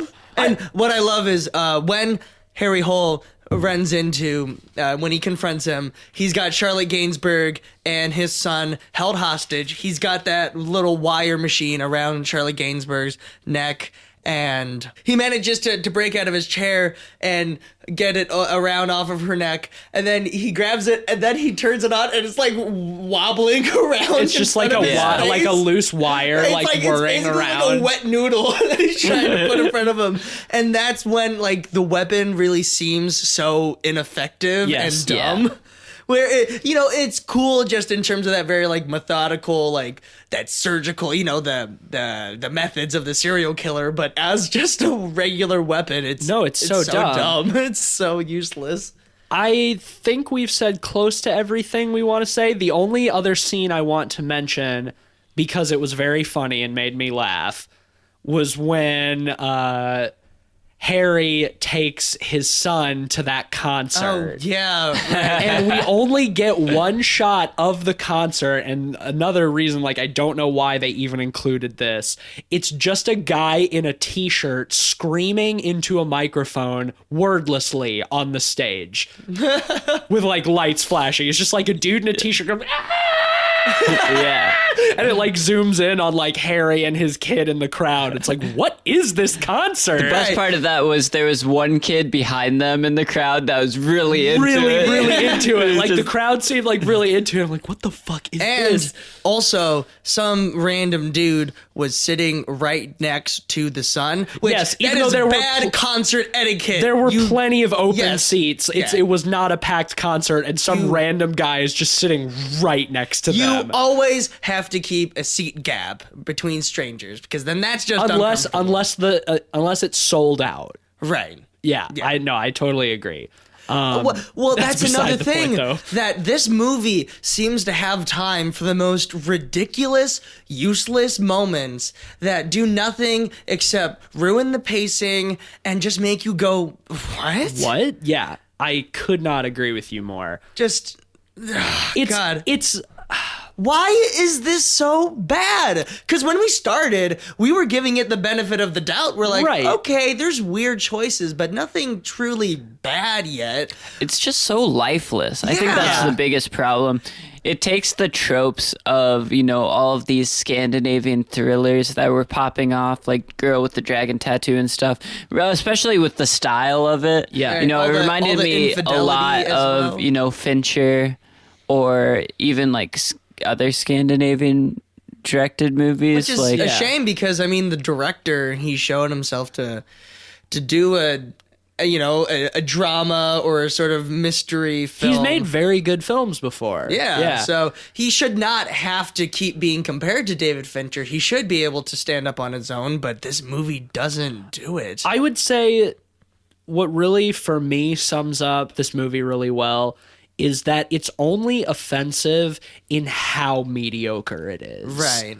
Like, there's nothing super baffling. Like, we've mentioned a couple of really weird things, like how bad Val Kilmer's ADR is, and the dancing scene. And the dancing scene, and the concert. But for the most part, like, it's not like really terrible. It just doesn't make a whole lot of sense. It's really lifeless, like you said. I think that's a great word to describe it. And it's just boring. Well, people can tell by the fact that we have described very little about what actually happens. Because in this there's movie. very little plot, yes, and I don't know what it. ineffective. Yeah, it's so ineffective. It's so just mediocre. Like, I think overall I like it better than Amityville: The Awakening, but only because like it looks really good. It's just beautiful, and like it is atmospheric, but the atmosphere never pays off in any way. It meanders so much to the point where, like there's no tight, focus on the main story of it. It just goes on all of these different tangents, and none of them really service the plot in any useful way. Yep. And they don't add anything to the story. I think of, Val Kilmer filling his water bottle up with vodka and then walking out onto the outside roof of the police station and like shooting his water bottle at the window at Toby Jones. There was no reason for that, really. No. And that's just an example of there's so many other examples in this movie, where it's just pointless tangents that they go on. I think it's that don't because- add anything. I think it's because there's barely a plot to begin with. They're trying to fill it out with something, but they don't fill it out with anything that's relevant. Well, and I mean, there's a way to do tangents. Absolutely. Well, I mean, you can add to the world and add to possible red herrings and stuff like that, but they have to feel like they belong. Well, that's the thing, yeah. It still needs to add on in terms of its themes or just overall, I mean, try and add on something for the characters, try and give them a little more complexity, but it doesn't do any of those things. They just feel like they're padding the running time. Yeah. Yeah. Because they just didn't know what else to put in there. Yeah. Like the scene when Harry Hole saves his wife and kids and the killer's running away. He spends so long just trying to get like Charlotte Gainsbourg. Like it's not even that it takes a long time to get the tape off her mouth. He just takes so long. There seems to be no urgency to chasing the killer. And it gives the killer time to build a snowman before. Yes, he goes outside and there's a fucking snowman. Like, honestly, that's the biggest problem with Harry Hole as a character, is that he just seems insanely apathetic. He doesn't seem that like he cares about anything that's happening. Right, well, it's that, as I mentioned, it's that thing we're told he's troubled but a genius. We only ever see the troubled side. We never see him anything. do anything that would even constitute as like particularly good police work. Everything falls into his lap. Everything. Well, Yeah. Even the way... Unlike the girl with the dragon tattoo, where the entire movie is like Daniel Craig and Rooney Mara like working together. There's actual investigation going on. They're talking to people. They're tracking down and they're leads, compelling characters. And they're compelling characters. Rooney Mara's character. I don't remember much about Daniel Craig's motivation. He's fine. So. He had enough motivation in that movie. Yeah, I think so. More too. so than this one. I mean, God. yeah, Fassbender, the insufferability and apathy of the character, it didn't bother me too much. The problem with it was, there was no real development to his character. He was so static throughout the whole thing. His character didn't develop in any meaningful way. Doesn't feel he learns yeah. anything. And then the ending is just so flat. It's him at the police station and they're talking about a case and he goes, "I'll take it." And the film's like, it ends there and it's like, that feels so cheesy. Yeah. Should we just get into reviews at this point? I don't know. Yeah. Ratings, Yeah, let's just rate this. it. Honestly, despite this movie looking nice, it's just so flat, so lifeless, so boring that I can't give it more than 1 star. Ooh. 1 pod. Just not worth checking out. No, it's very boring. I'm just going to give it a mediocre rating for a very mediocre film. Super lukewarm, 2.5. It looks Oh, wow. nice. It's pretty, but you'll probably fall asleep. Well, I think what really lets me down is this was one of the movies last year where I was genuinely excited Same. about it. When I saw the previews, I thought it looked great. Even with the trailers, yeah, like the snowman there, like, oh, hope that isn't a big part of the film, but it turns out it is.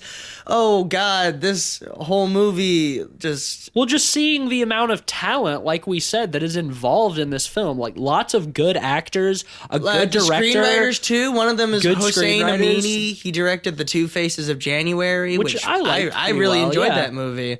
And it's so disappointing. This had it was probably better than Amityville, but it had so much more potential to not have to be called better than Amityville horror. Right, I agree. And I think for that, I am also going to have to give it 1 pod, 1 star, 1 fucking crescent roll. I don't know. Just 1 snowman. yeah, 1 snowman.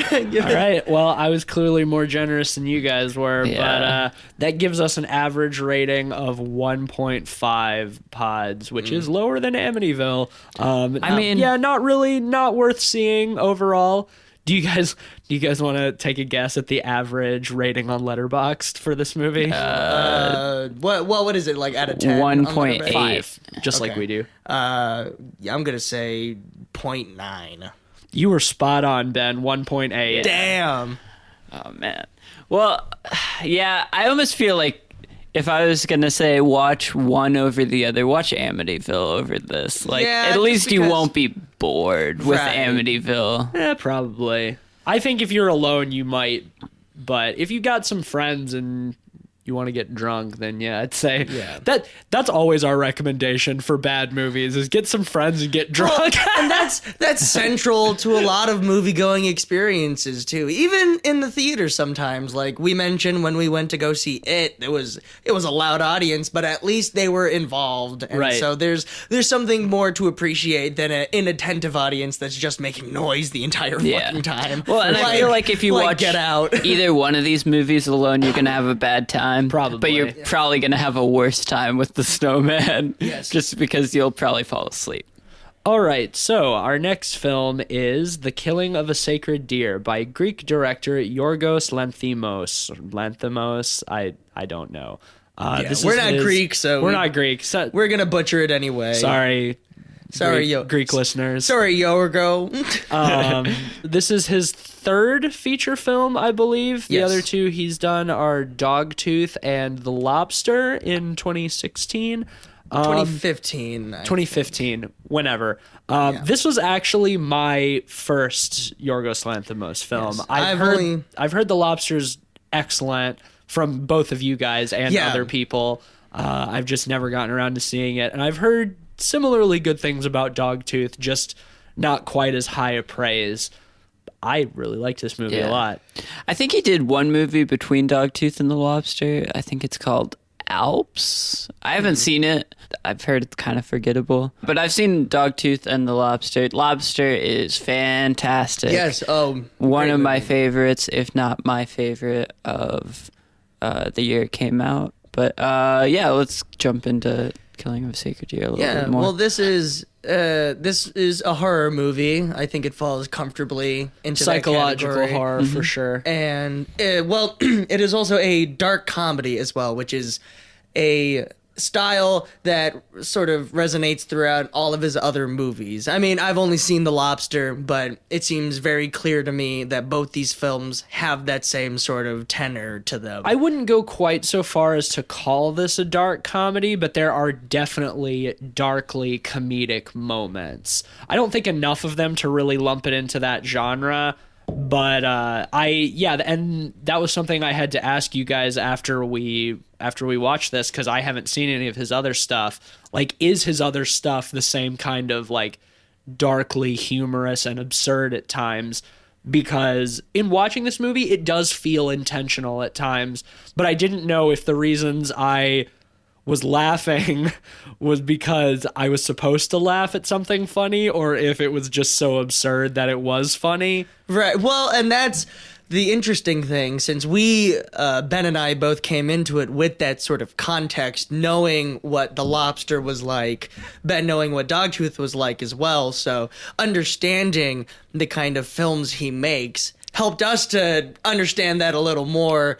And it was something that, I mean, eventually, like, we all picked up on as It's it a went, very but- dry sense of humor. Yeah, It's for played sure. a little more comedically in The Lobster at times, just because the concept is a little more Right. Well, absurdly comedic. the things that really sell the moments of comedy within this film are the performances, which I thought all of them were absolutely stellar. Even the children, there are two kids in this film, and I thought both of them still just committed to this film in a fantastic way. The performances were excellent across the board. Before we get into that, we should, because I feel like probably not a lot of people have seen this movie. I feel like we should, in broad strokes, talk about what it's about.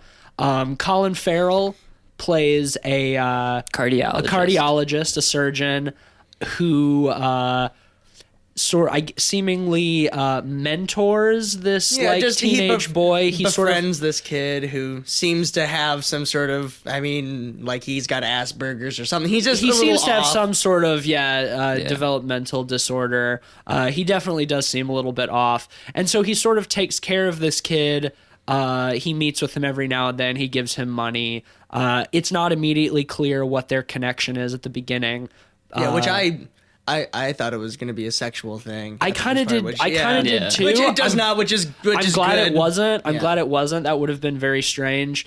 But over the course of this film, this teenage boy, Martin, sort of starts to very creepily try to insert himself into Colin Farrell's life. Yeah, and then some weirder stuff starts happening. We'll get into that. We learn that the boy was the son of a patient Colin Farrell had once who died on the operating table. And so it seems clear Colin Farrell's got some sort of guilt from that. And so he wants to try and keep the boy company, but the boy becomes super attached to him. Obsessive, yeah. And he wants to invite him to his house so he can meet his mother and watch Groundhog Day together. Alicia Silverstone. Yes, right. And where she makes some very strong advances on him. Starts sucking on his hands. Yes, which is a thing I had never heard before, but I guess just doctors having really nice hands is a thing because they have to maintain them so well. So that's something they remark on a couple times in the film, how nice Colin Farrell's hands are. Well, his wife is played by Nicole Kidman, and then they have the two children. One, a young boy, I would say around 10 years old, I would guess, and then a 14-year-old daughter. It begins with Colin Farrell having Martin over for dinner to meet his family because he's told them that he's sort of like spending time with this teenage boy. The daughter starts, Kim, I think his character's name is Kim, and Bob are the kids, right? Yep. And Kim sort of starts to become weirdly infatuated with Martin too. She keeps calling him really funny, but I don't think anyone really laughs in this whole movie. No one says anything. Just because everything about the lines they deliver, it has a very deliberate sort of feeling towards it. Stiff, almost a clinical feel. Right. Clinical. Almost it's like we're not watching real human characters. We're watching the sort of like the essence of the thoughts characters would have. Yeah. And so it's all very clear cut in a way. But that adds on to a lot of the humor and even the some of the horror of the film is just the blatantness of it. This movie makes you very uncomfortable. Yes. Yeah. It does a lot to do that, but sort of the way they talk, how clinical it is, like you said, and how it doesn't seem like the way real people would talk. That and sort of the way it's shot. There's a lot of these really striking, like wide shots that are just kind of off. The camera moves in very glossy ways that just make it feel otherworldly. Yeah, the music was another super atonal, really dissonant, just like genuinely unnerving. Yes. And also the main threat of this film is very abnormal. What happens is the little boy one day he wakes up and he cannot move his legs, and he begins to not eat either.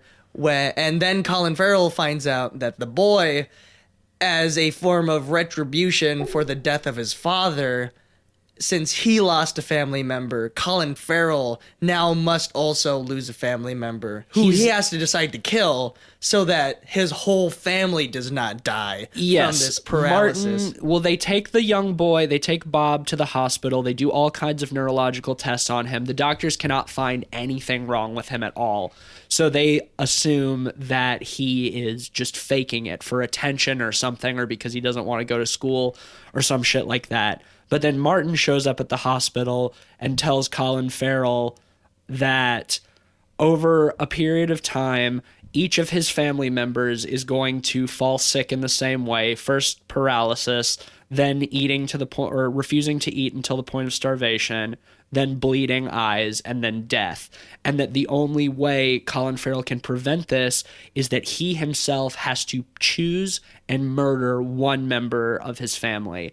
And one of the things that I really like about this movie is that, yes, this stuff just happens, but it's never explained how. It's never explained how Martin has this power, it's never even mentioned. It's never questioned. Like, how is he doing this? It's just accepted that he is, and that somehow he has control over it, because there are a couple of times where eventually Kim falls sick too, the same like the little boy, and they briefly regain use of their legs, seemingly only when Martin wants them to, though. Yeah. And I think that is a really great premise, that they don't try to explain it and go into like magic or curses or anything weird like that. It's just, this is what's happening. You have to accept that it's happening. It doesn't matter how, just that it is. And I think that, in combination with the other stuff we talked about, how it's very clinical and weird and uncomfortable, like, it all comes together really, really fucking well. Well, and that's an interesting thing, because that's sort of what we didn't like about the Snowman, is some of this stuff felt too seamless in a way, that a lot of things just felt so high production that it was just like a company film or something like that. Everything in this movie feels extremely deliberate, whereas in the Snowman it's extremely meandering and it doesn't know where it's going. Yeah, deliberate is a great word for it. I mean, I feel like both of the movies are pretty equally clinical in their own way. Killing of a Sacred Deer more in the approach and tone.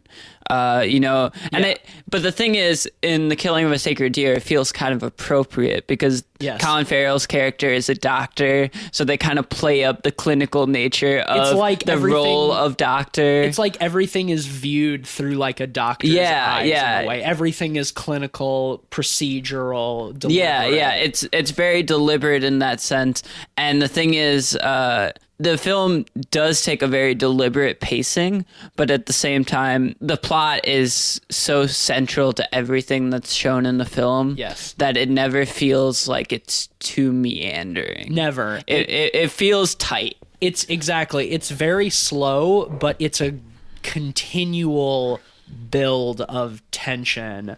We don't have to get into the ending quite yet, but I will say that the only time I felt sort of let down by this movie is sort of in how it didn't quite build up to the climax that I was hoping for, at least in the intensity. Yeah, we'll get a little further into that. But there's a lot of very dry scenes of humor in this movie. One I like is after Martin explains the curse to Colin Farrell's character. He goes back to check on Bob, and Bob's not eating anything. They had gotten him a box of like a dozen donuts. Like his favorite donuts to eat, and he's refusing to eat them.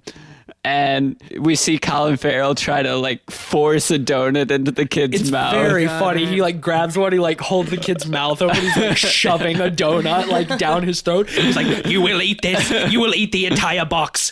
5 minutes flat."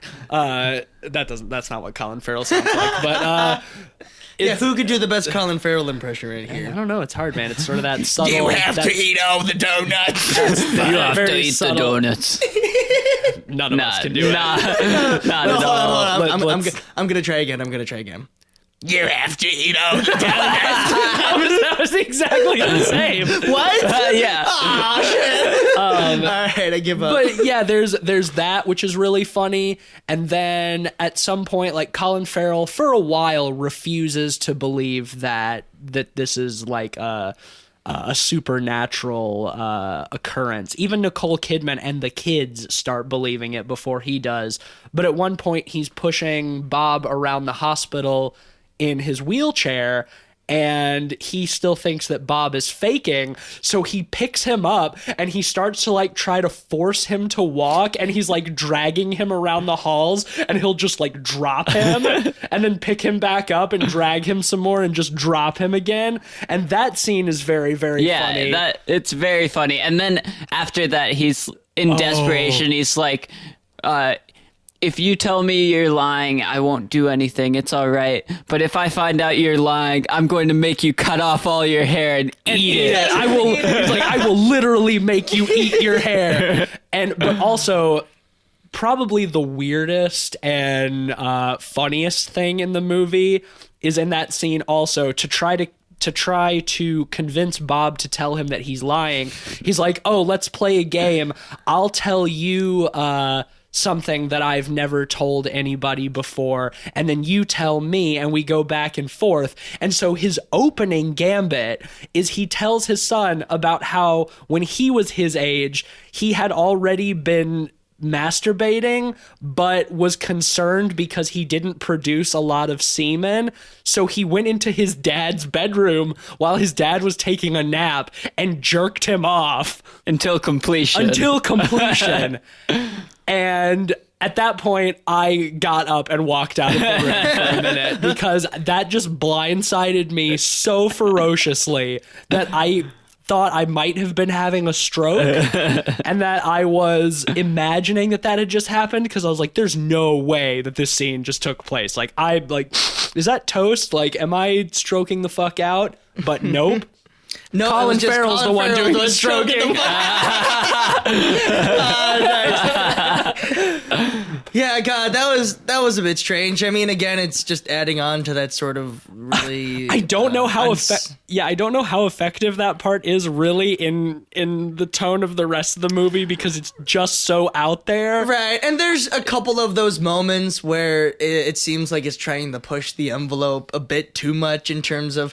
Because Nicole Kidman is trying to learn more about the surgery where the boy's father died, and to do that, she gives a hand job to one of Colin Farrell's coworkers, the anesthesiologist. Yes, the anesthesiologist, and it's just it's something that didn't need to be there because there's never any other point made about Colin Farrell and Nicole Kidman's relationship or that sort of sexual side. So that didn't bother me too much, just because the whole explanation of Colin Farrell trying to justify the death by like surgeons never kill anyone. It's always the anesthesiologist. And then the anesthesiologist said anesthesiologists never kill anybody. It's always the surgeon. Right. Yeah. They both say basically almost word for word the exact same thing, but about each other.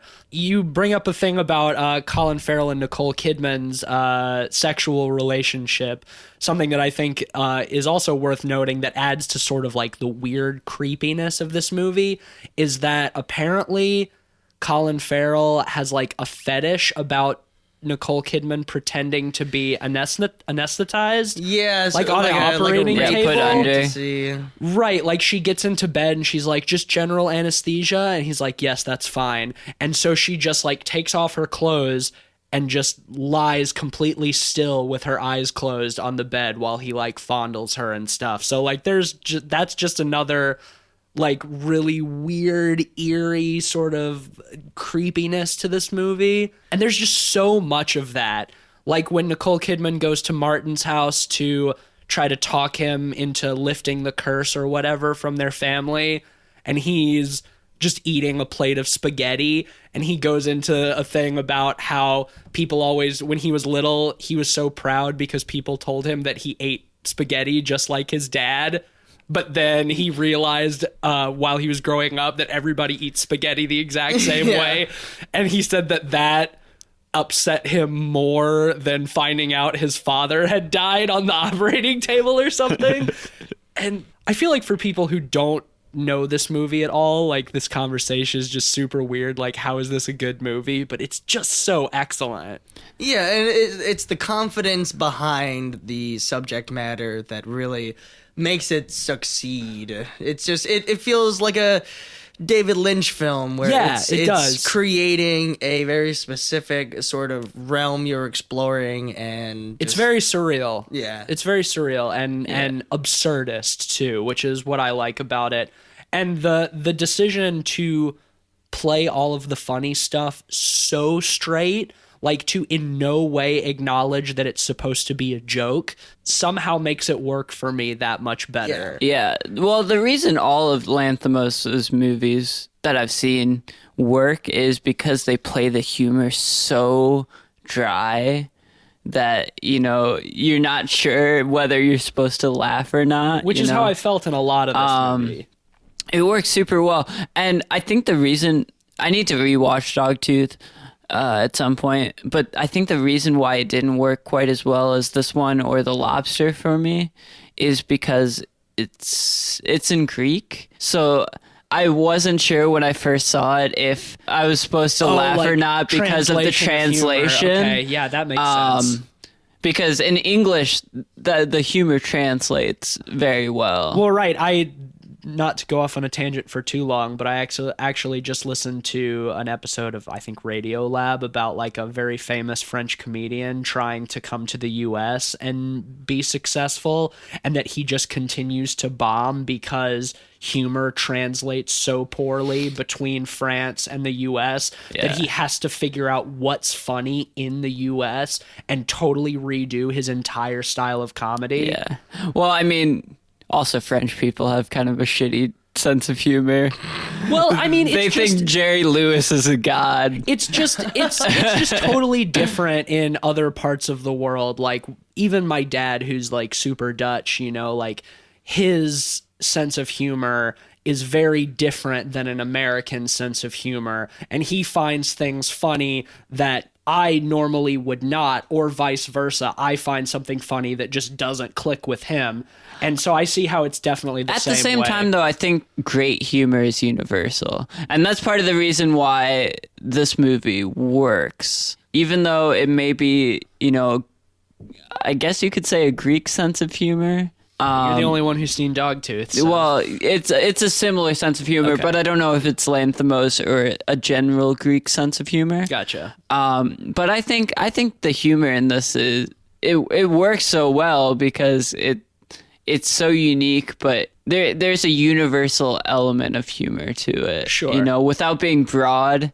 The two kids, they lose mobility of their legs, so at times you just see them crawling around the house, dragging themselves because their arms still and that's funny. You know, there's a physical humor to that. I definitely think I'll agree with you that physical comedy is universal. Yeah. That's where I'll agree with you. Great physical comedy is universal. Other kinds of comedy, not necessarily. But well, I think that's the thing because it's stuff lost in translation. Yeah. You know? But I don't feel like that's happening at all in this movie. Not at all. Well, and it's in English, so that helps also too. yes. But I mean, Lanthimos did write it, and he is Greek. So, yeah. When Colin Farrell starts to get really desperate, he kidnaps Martin and keeps him tied up in the basement and like tortures him to try to get him to make what's happening stop. Yeah, and I like how, you know, it'd be an easy thought to just, you know, kill Martin and maybe the hex would be lifted. But they played that off like Martin says, if you kill me, it'd be like killing 4 people with 1 bullet. Yeah, he's like, you might as well, if you're going to dig a grave for me in the yard, you might as well make it extra deep. And I love that too, like how stoic Martin is through everything. Yeah. Even when he's like kidnapped and being tortured, like Colin Farrell like touches his shoulder or something and Martin bites him and then bites a chunk out of his own arm, and he's just totally like unflinching in the face of his own death. And at one point Kim crawls downstairs because she's like in love with Martin and be like, cure me and then we can run away together, like I'll let you free or whatever. And she brings him a cigarette and he just like sort of sits there silently, just like looking at her, like smoking a cigarette. Is just, that actor is really, really great. Yeah. He does a great job. Well, and the most interesting thing about the development of the movie is as, you know, time goes on and things develop, you see each one of the 3 family members give like their own way of trying to stay alive in their own approach. So Bob, you know, he tries to convince the dad to love him by cutting his hair. And, you know, and he's like, I decided I want to be a cardiologist when I grow up, not whatever Nicole Kidman does. She's like she's an eye doctor, isn't she? Yeah, Ophthalmologist. An ophthalmologist. Yeah, he's like, I thought I wanted to be an ophthalmologist, but I think I want to be a cardiologist instead. Yeah, I liked all that. I thought that stuff was great. I thought it was watching too. them just basically plead with Colin Farrell. Even the wife is telling him, like, it's obvious we got to kill the kids because we can always have another Yeah, one. yeah, that's a great scene. Like she like gets naked and tries to like seduce him by pretending to be anesthetized again, and he's just totally not about it. And she's like, well, and then she like snuggles up next to him, and she's like, I think the obvious thing to do is to kill one of the kids because we can always have another one. Like, I'm not too old, you're not too old. And if you are, like, we can do in vitro, blah, blah, all this stuff. And then at a certain point, Kim is like, after Martin doesn't heal her, she goes to her dad and is like you have to kill me. I will happily like die for the sake of my brother. Well, she also tries to run away. You know, she will crawl away. Yeah, down crawl the street. away, Yeah. not really run. And even at a certain point, Nicole Kidman releases Martin while Colin Farrell's at work. And when he freaks out and is like, why? She's like, well, because what's the point? It's not doing anything. Yeah. And so then we get into the climax, the final bit of the film where Colin Farrell's gotten desperate. He goes to the school to try to ask the principal who he thinks the better kid is. Yeah, he's like, if you had to choose one, which one's better? But he can't make a decision. Ultimately, he's so torn between all of his family members. He loves them equally that he can't decide. And the clock runs out because Bob's eyes start bleeding. Yeah, and we've learned that after a couple hours, after the eyes bleed, you know, they're gonna die. He'll die. Yeah. So he ends up duct taping all of them to chairs in the living room. And because he can't decide, he gets his shotgun, puts on a hat over his eyes. Yeah, he pulls down like a beanie over his eyes. And starts spinning around in a circle. And just firing at random, and then whoever he hits is so he makes the choice by random, Right, which it's a bit anticlimactic, but I kind of like that my idea. thing, honestly. The fact that he is so torn, he can't make an emotional decision, that it just ends up being up to chance. And that like he has this to- image of him standing in the middle of his living room, spinning around in a circle with a rifle, and a beanie over his eyes, shooting at random is pretty fucking funny. I feel like it was such a fittingly absurd end to it. Whereas if you would have picked, I feel like it would have cheapened the whole concept in a way. Because then it justifies that one of them was successful in their method. I like that none of the characters were particularly successful in convincing him. Nobody was able to convince him. And I like that okay too, but the more I think about it, the less it bothers me. But overall, like while I was watching the movie, just the way it was building up, and it was like really ramping up nicely, like I was expecting something grander from the ending, something more dramatic, a greater climax. And while the ending we have doesn't particularly bother me overall, I still think that because of what the rest of the film is doing up till that point, it still does fall a little bit flat for me. Okay, so here's a question I want to pose to you guys. Was there a character that you would particularly kill of the three? From a story perspective, I would say Kim. If I was trying to think about it from Colin Farrell's perspective, like, obviously, there's some sort of relationship going on between Kim and Martin, even though she's clearly more invested. He does seem to at least have some sense of investment in her.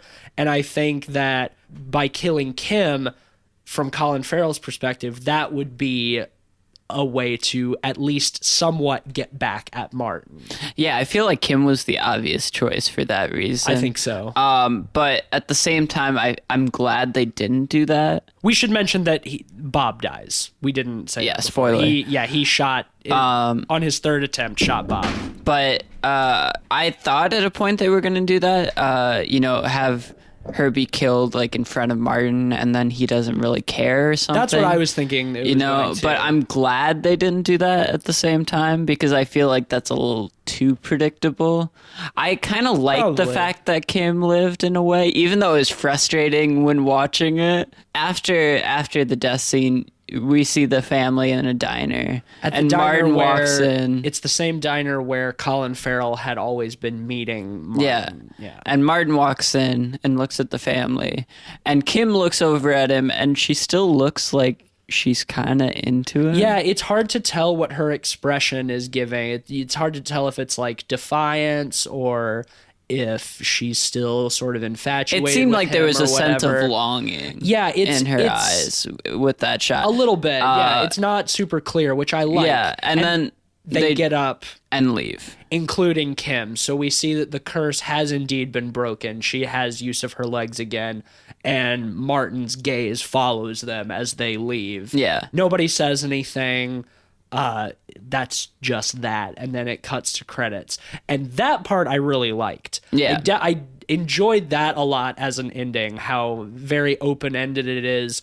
And it's like Martin got his sense of revenge, and in the end, nobody was able to do anything about it, but life still sort of goes on. Yeah. I really liked that a lot. I thought that was a perfectly fitting ending.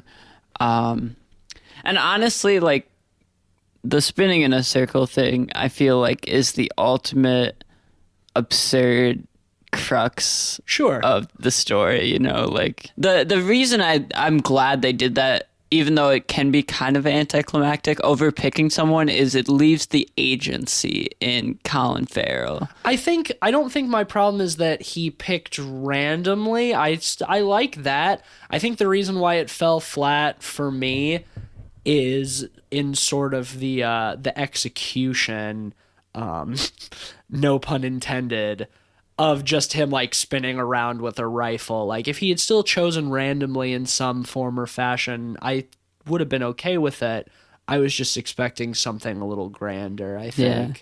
Yeah. It was so absurd, though, especially since he missed a couple times. That's what killed me about it. Yeah, he misses twice, and then on the third one, he manages to get Bob right in the heart. But yeah, overall, I thought it was a fantastic movie. I thought so, too. Really well plotted and paced. It's hard to compare it to something like The Lobster because they're very different movies. This one's very much of a smaller plot in a way. Yeah, because The Lobster's trying to make a bigger point about relationships and the intimacy you might try and share with somebody, and also the sort of limitations there are to that because of selfishness or just your own desires. Yeah. So it's trying to say a lot more than this one is, whereas this one is more of a supernatural story. Well, and the thing is, too, where The Lobster is more about, you know, in a way, the society of the story. This one is very reined in and simply, you know, more about the identity and the family. You know, Colin Farrell himself. You know, I would almost contend that the movie is just all about Colin Farrell. Yeah, and less about the family, just more about him and you know, his views. Although towards the end, we do for a while get sort of a shift in perspective where it focuses way more on Nicole Kidman than Colin Farrell, and he's kind of absent. And I sort of like that brief shift in perspective, but I would agree with you that for the most part, it is very much about Colin Farrell. Well, I mean, how he's dealing with you this. get a little bit of perspective from all three of the family members, enough so they're tertiary while like understanding their motivations and their you know, enough to make them not props. Yeah, they're fully three-dimensional, right, and excellently acted. Everybody in this movie is great. The kids are fucking great. I'm most impressed with the kids, honestly, because of the way this film has to be acted and the way the dialogue works. I think that it would be very easy for young actors to just totally botch the fuck out of it. But they really kill it. And the guy who plays Martin is really good, even though I know he's quite a bit older in real life than he is portrayed. Yeah, he says he's like 16 in the movie. Yeah. Well, I bought that he was 16. Oh, He I looks did too. young. I saw trivia that even though he and Kim are supposed to be 2 years apart in age in the film, they're actually 10 years apart. Oh, wow. He's Shit. 10 years older than her. Damn, I did not know that. So, See, I recognize him from 72. He plays one of the young Irish soldiers in that movie, and he's also in Dunkirk. I still haven't seen Dunkirk. Yeah, either. he plays one of the kids that tries to go out on one of the rescue boats so he can, try and serve his sure. country. So that's certainly in those movies he does not have a very big role. This one, I was really impressed by. I would say it's almost as much about him as it is Colin Farrell. We get a lot of time with him. Yes, yeah. You get to and- learn his feelings, just to sort of sit in his sadness a couple times. And which he really kills it. Colin Farrell's best role in years, as far as I'm concerned. I haven't seen The Lobster, so well, and I think he's great in that too. So. Yeah. which I've heard, and this was just a reminder for me that he actually is a good actor, because it seems like he's been in a lot of garbage lately, Right. and he always sort of seems like he's phoning it in. I really hope the two of them keep working together, Same, Lanthimos dude. and Farrell, because they make a great partnership. Yeah. I They can do. very much, I can totally get on board with it. Is there anything else you guys want to say about this movie before we jump into rate this? Let's rate the fuck out of it. All let's right. do it. I would give this movie a solid 4.5 out of 5. It's near perfect in my opinion. It's a fantastic movie. Honestly, one of my favorites of 2017. It's up there. It's probably 2 or 3 on my 2017 list at this point. I haven't put it into my big list of movies yet, but it's a solid movie. Very tense, very depressing, but at the same time, it's so dryly funny that it doesn't become too much of a downer, and it's very watchable. Excellent tone, excellent pacing. Acting is fantastic. Overall, just watch this movie. I can pretty well agree with you on everything you just said. I think that my relationship to this film is a little different because it's my first Yorgos Lanthimos film. I distinctly get the impression that on future watches, I'm going to like this movie more and more each time I see it. But for me, just because I kind of felt a little bit let down by that climax, even though I totally agree with what you're saying, at this point for me, I'm going to give it a 4 out of 5. I can't give it quite as high of a rating as you did, but I still think overall it's a really excellently done film. Like you said, across the board, looks great, acting's great, pacing's great, music is great. Absolutely a film worth seeing. Well, I was going to give it a 4.5 as well, and I was going to take that half off because there is not a lot of emotional depth with these characters. But since a lot of that is intentional, I can't say how much the film would have benefited from trying to give them more of that relation, because you can say that it makes that final scene just ineffective because you don't really care who dies, but it's not really about the individual characters. Again, it's about what they more so represent in a bigger picture. So I think this really blew me away. I still have to see Dogtooth, but The Lobster being one of my favorite films, and this one just being just such a experience to try and watch, I think I'm gonna have to give it a 5 out of 5. 5 out of 5. All right. So that gives us an average rating of 4.5 out of 5. If we haven't gushed enough about this movie, like just fucking see it. Just fucking see it. Check That's it all- out. Yeah, that's all I can say. Like, this is a great fucking movie. What are you gonna do? See the Snowman? Don't do that. Yeah, I mean, I think hands down we know which the best of these 3 movies is. Oh, yes. Yeah, Yes, yes. this was, and I'm glad we watched it last, too, because I think it would have Yeah. been hard to get through either The Snowman or The Snowman or The Amityville Awakening or whatever the fuck that movie's called after seeing this one. So with that, Then, what's our game? All right. So I have a weird, different game. It is the 2017 box office blast, I'm going to call it. Okay. So I'm going to give you guys 2 minutes and 17 seconds.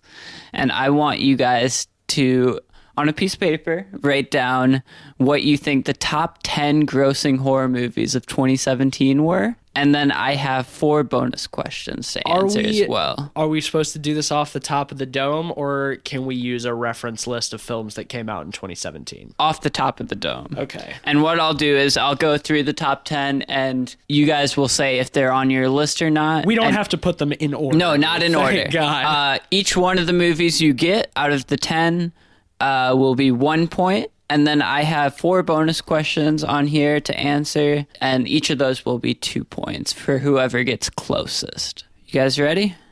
Yeah. 3, 2, 1.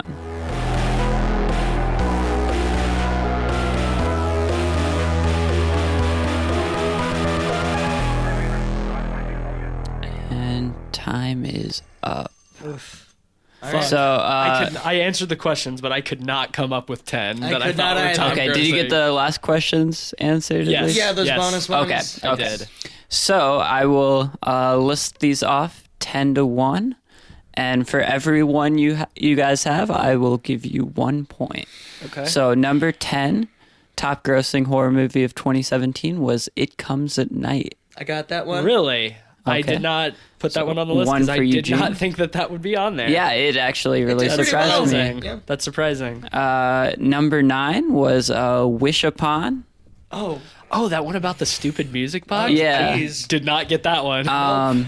Number 8 was the horror remake of The Ring. Rings. Oh, what? What? Yeah. Oh shit! I No forgot that fucking came way. out.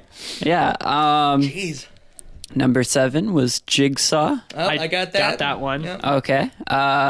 Number 6 was a movie called 47 Meters Down. Oh, That shark movie. Duh. Weird. I never saw it. I never even heard of it, to be honest. It baffled me that it was on I remember this seeing list. previews. It looked really bad. It's about like a diver cage that like gets detached from the boat and like falls down to the Oh, bottom of the yeah, ocean, God. and there's a bunch of great whites that are swimming around it. Weird. Yeah. Huh. Okay. I never Jigsaw. saw it. Wow.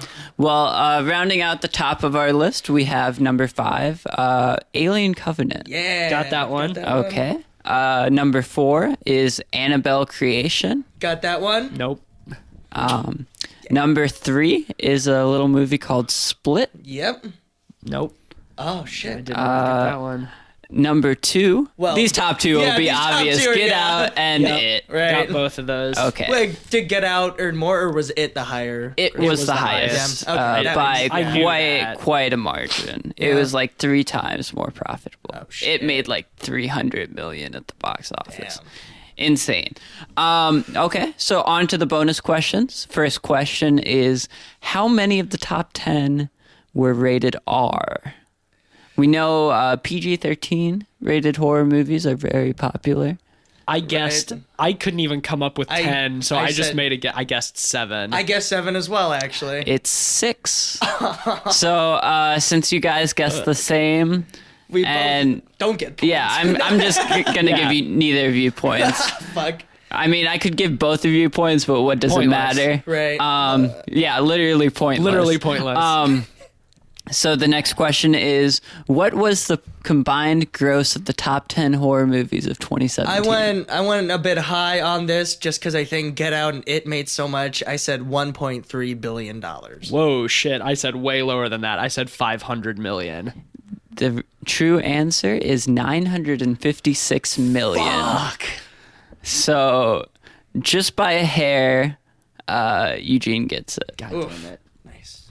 Okay. Damn. And then that's I have crazy. 2 more. It looks like Eugene will have this in the bag. Yeah. But we'll do these just for shits and gigs. The next question is, how many of these top 10 horror movies came out in the second half of 2017? Now, I could not remember, so I just had 3.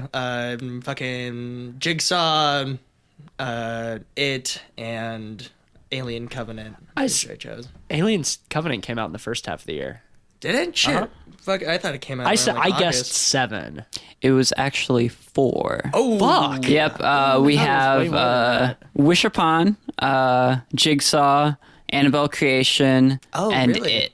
Annabelle Creation. Yeah, it came out in I figured it would be more than August. that, just because of Halloween times. Fall Yeah, is the yeah, time for yeah. spooky movies. Right. well, just no good movies that managed to make a lot of money and came out in Halloween. Yeah, I guess not. So And then out of all of these, how many were sequels or remakes? No, I did another guess. I said 6 for I said Jigsaw, 5. Annabelle, Alien. I included Split because it's, I mean, Technically, yeah. yes. And then It. So, I said 5. It was actually 4. damn. We have Rings, Jigsaw, Alien Covenant, and Annabelle Creation. Bullshit. Split should be on there. Well, I got one of those. I guess, yeah, Split. I mean, Oh, so then if it's 5, then I got it spot on. Yeah. for adding Split. Damn. Fuck. All right. Well, I mean, yeah, I let's- obviously did very, very bad on that one. Ooh, boy. but I have to say that's kind of an interesting list. I'm surprised that It Comes at Night squeaked it out into the top 10. I'm surprised. I Well, don't know I mean, if it, I don't feel like horror movies are ever, for the most part, super high grossing unless it's something like It or Get Out. Yeah. So I feel like a top 10 list is a lot. Like, Yeah, some no, things are it's gonna squeak in definitely there. stacked. It Comes at Night made like $14 million The in only one comparison I know to that's it in the top making 10. like $327 million. I expected Friend Request and Happy Death Day to be on the list just because people go see dumb horror movies. Right. Although I do legitimately want to see Happy Rings Death is on Day. there, Yeah, so- also that. Honestly, I probably should have done top 5 because this list that I'm using, there were only 33 theatrical horror movie releases in 2017. So that's like a third. The top 10 is almost a third of them. Yeah, Damn. which is a lot. All right. Well, Eugene wins this one Bing, again. bing, bing, bing. That's Bing, me bing. winning. Bing, bing. And this is Matisse losing. Bing, bing. Okay, so next episode, I should say, is We are doing it next week. Yeah, true, So it is we're- next week. To make up for how long we went between our last episode and Yes, this one. because we know y'all are getting all into- the 3 people out there listening, which is us 3. We've been away for a bit too long, so we want to just make sure we keep pushing out that sweet content. that sweet content. Yeah. So we're doing That an sweet episode tent, 2 weeks in a baby. row. We are doing the Nightmare on Elm Street original, and we are going to do the Nightmare on Elm Street remake, Which is starring- from 2013? I thought it was no, gonna- it's 2010 or something. 2010, Yeah. that's right, 2010. And so I get to pick the third film, and I am going to choose A New Nightmare because it's, I think, a nice middle ground between the two. It's not necessarily a sequel, it's a bit of a reboot, also a meta take on the Nightmare on Elm Street series. So I think that would be interesting to talk about. interesting choice. It's probably the Nightmare sequel that I've seen the most times, Really, honestly. I used to have that on DVD. I've as seen a it kid. several times. It's excellent. I've actually only seen the original and the remake. I've never Okay. seen any of the sequels, so that'll be fun. Very cool. Yes. Well, it seems like a lot of people consider this to be one of the better sequels. Yeah, well, Out of all the others. We'll primarily It's- be focusing on original versus remake, but we wanted to throw in something fun to round it out. yes, So yeah. I'm totally on board with that. Get hyped for that because it'll be quite the interesting discussion. Freddy Krueger is honestly one of my favorite slasher villains, so it'll be a lot of fun to I think talk we're going to about. have a lot to say. You can expect it next Thursday unless something terrible happens to us in between now and then, which I suppose is possible. But thank you for listening. As always, if you like the show, share it with your friends. We really want to grow our audience some. We've got a few people who listen to the show regularly, but give us a rating and review on Apple Podcasts. That would really be great. If you like the show, we would appreciate that so much. Also, very excited to announce that between last episode and this episode, we have been accepted onto Spotify. Yay! So I think at this point that means we're pretty much wherever podcasts are found. So You cannot hide from us. the show is produced by Ben and edited by me. And Ben does our fucking banging theme music. Motherfucking theme song. Fucking bangers. It's my favorite song to dab to. You can follow us on Twitter and Facebook at PodPeoplePod. Please love us. Please, I need to feed my cat. I Please don't have a real job. Yeah, we're gonna set up a Patreon, and it's just so we can get Matisse It's cat just, food. yeah, my So- cat is dying. Not even human food. We'll eat the cat food. It's okay. Yeah, I eat the cat food because I can't afford both. Yeah, we're gonna cat. set up a GoFundMe for Matisse's cat and also concert tickets for us. But thank you for those who do listen. We love you, and we'll be back next week with Nightmare on Elm Street. I fucking love that we're begging people to listen at the end of the episode after they've listened to the entire thing. We're just all listen. Tell your friends about it at least. We're sorry. The next episode will be better. Share our links. Oh, all right, whatever. I'm Matisse Van Rossum. I'm Eugene Lundeen. I'm Ben Sheets. Oh shit, that's right. Happy Martin Luther King Day. Woo!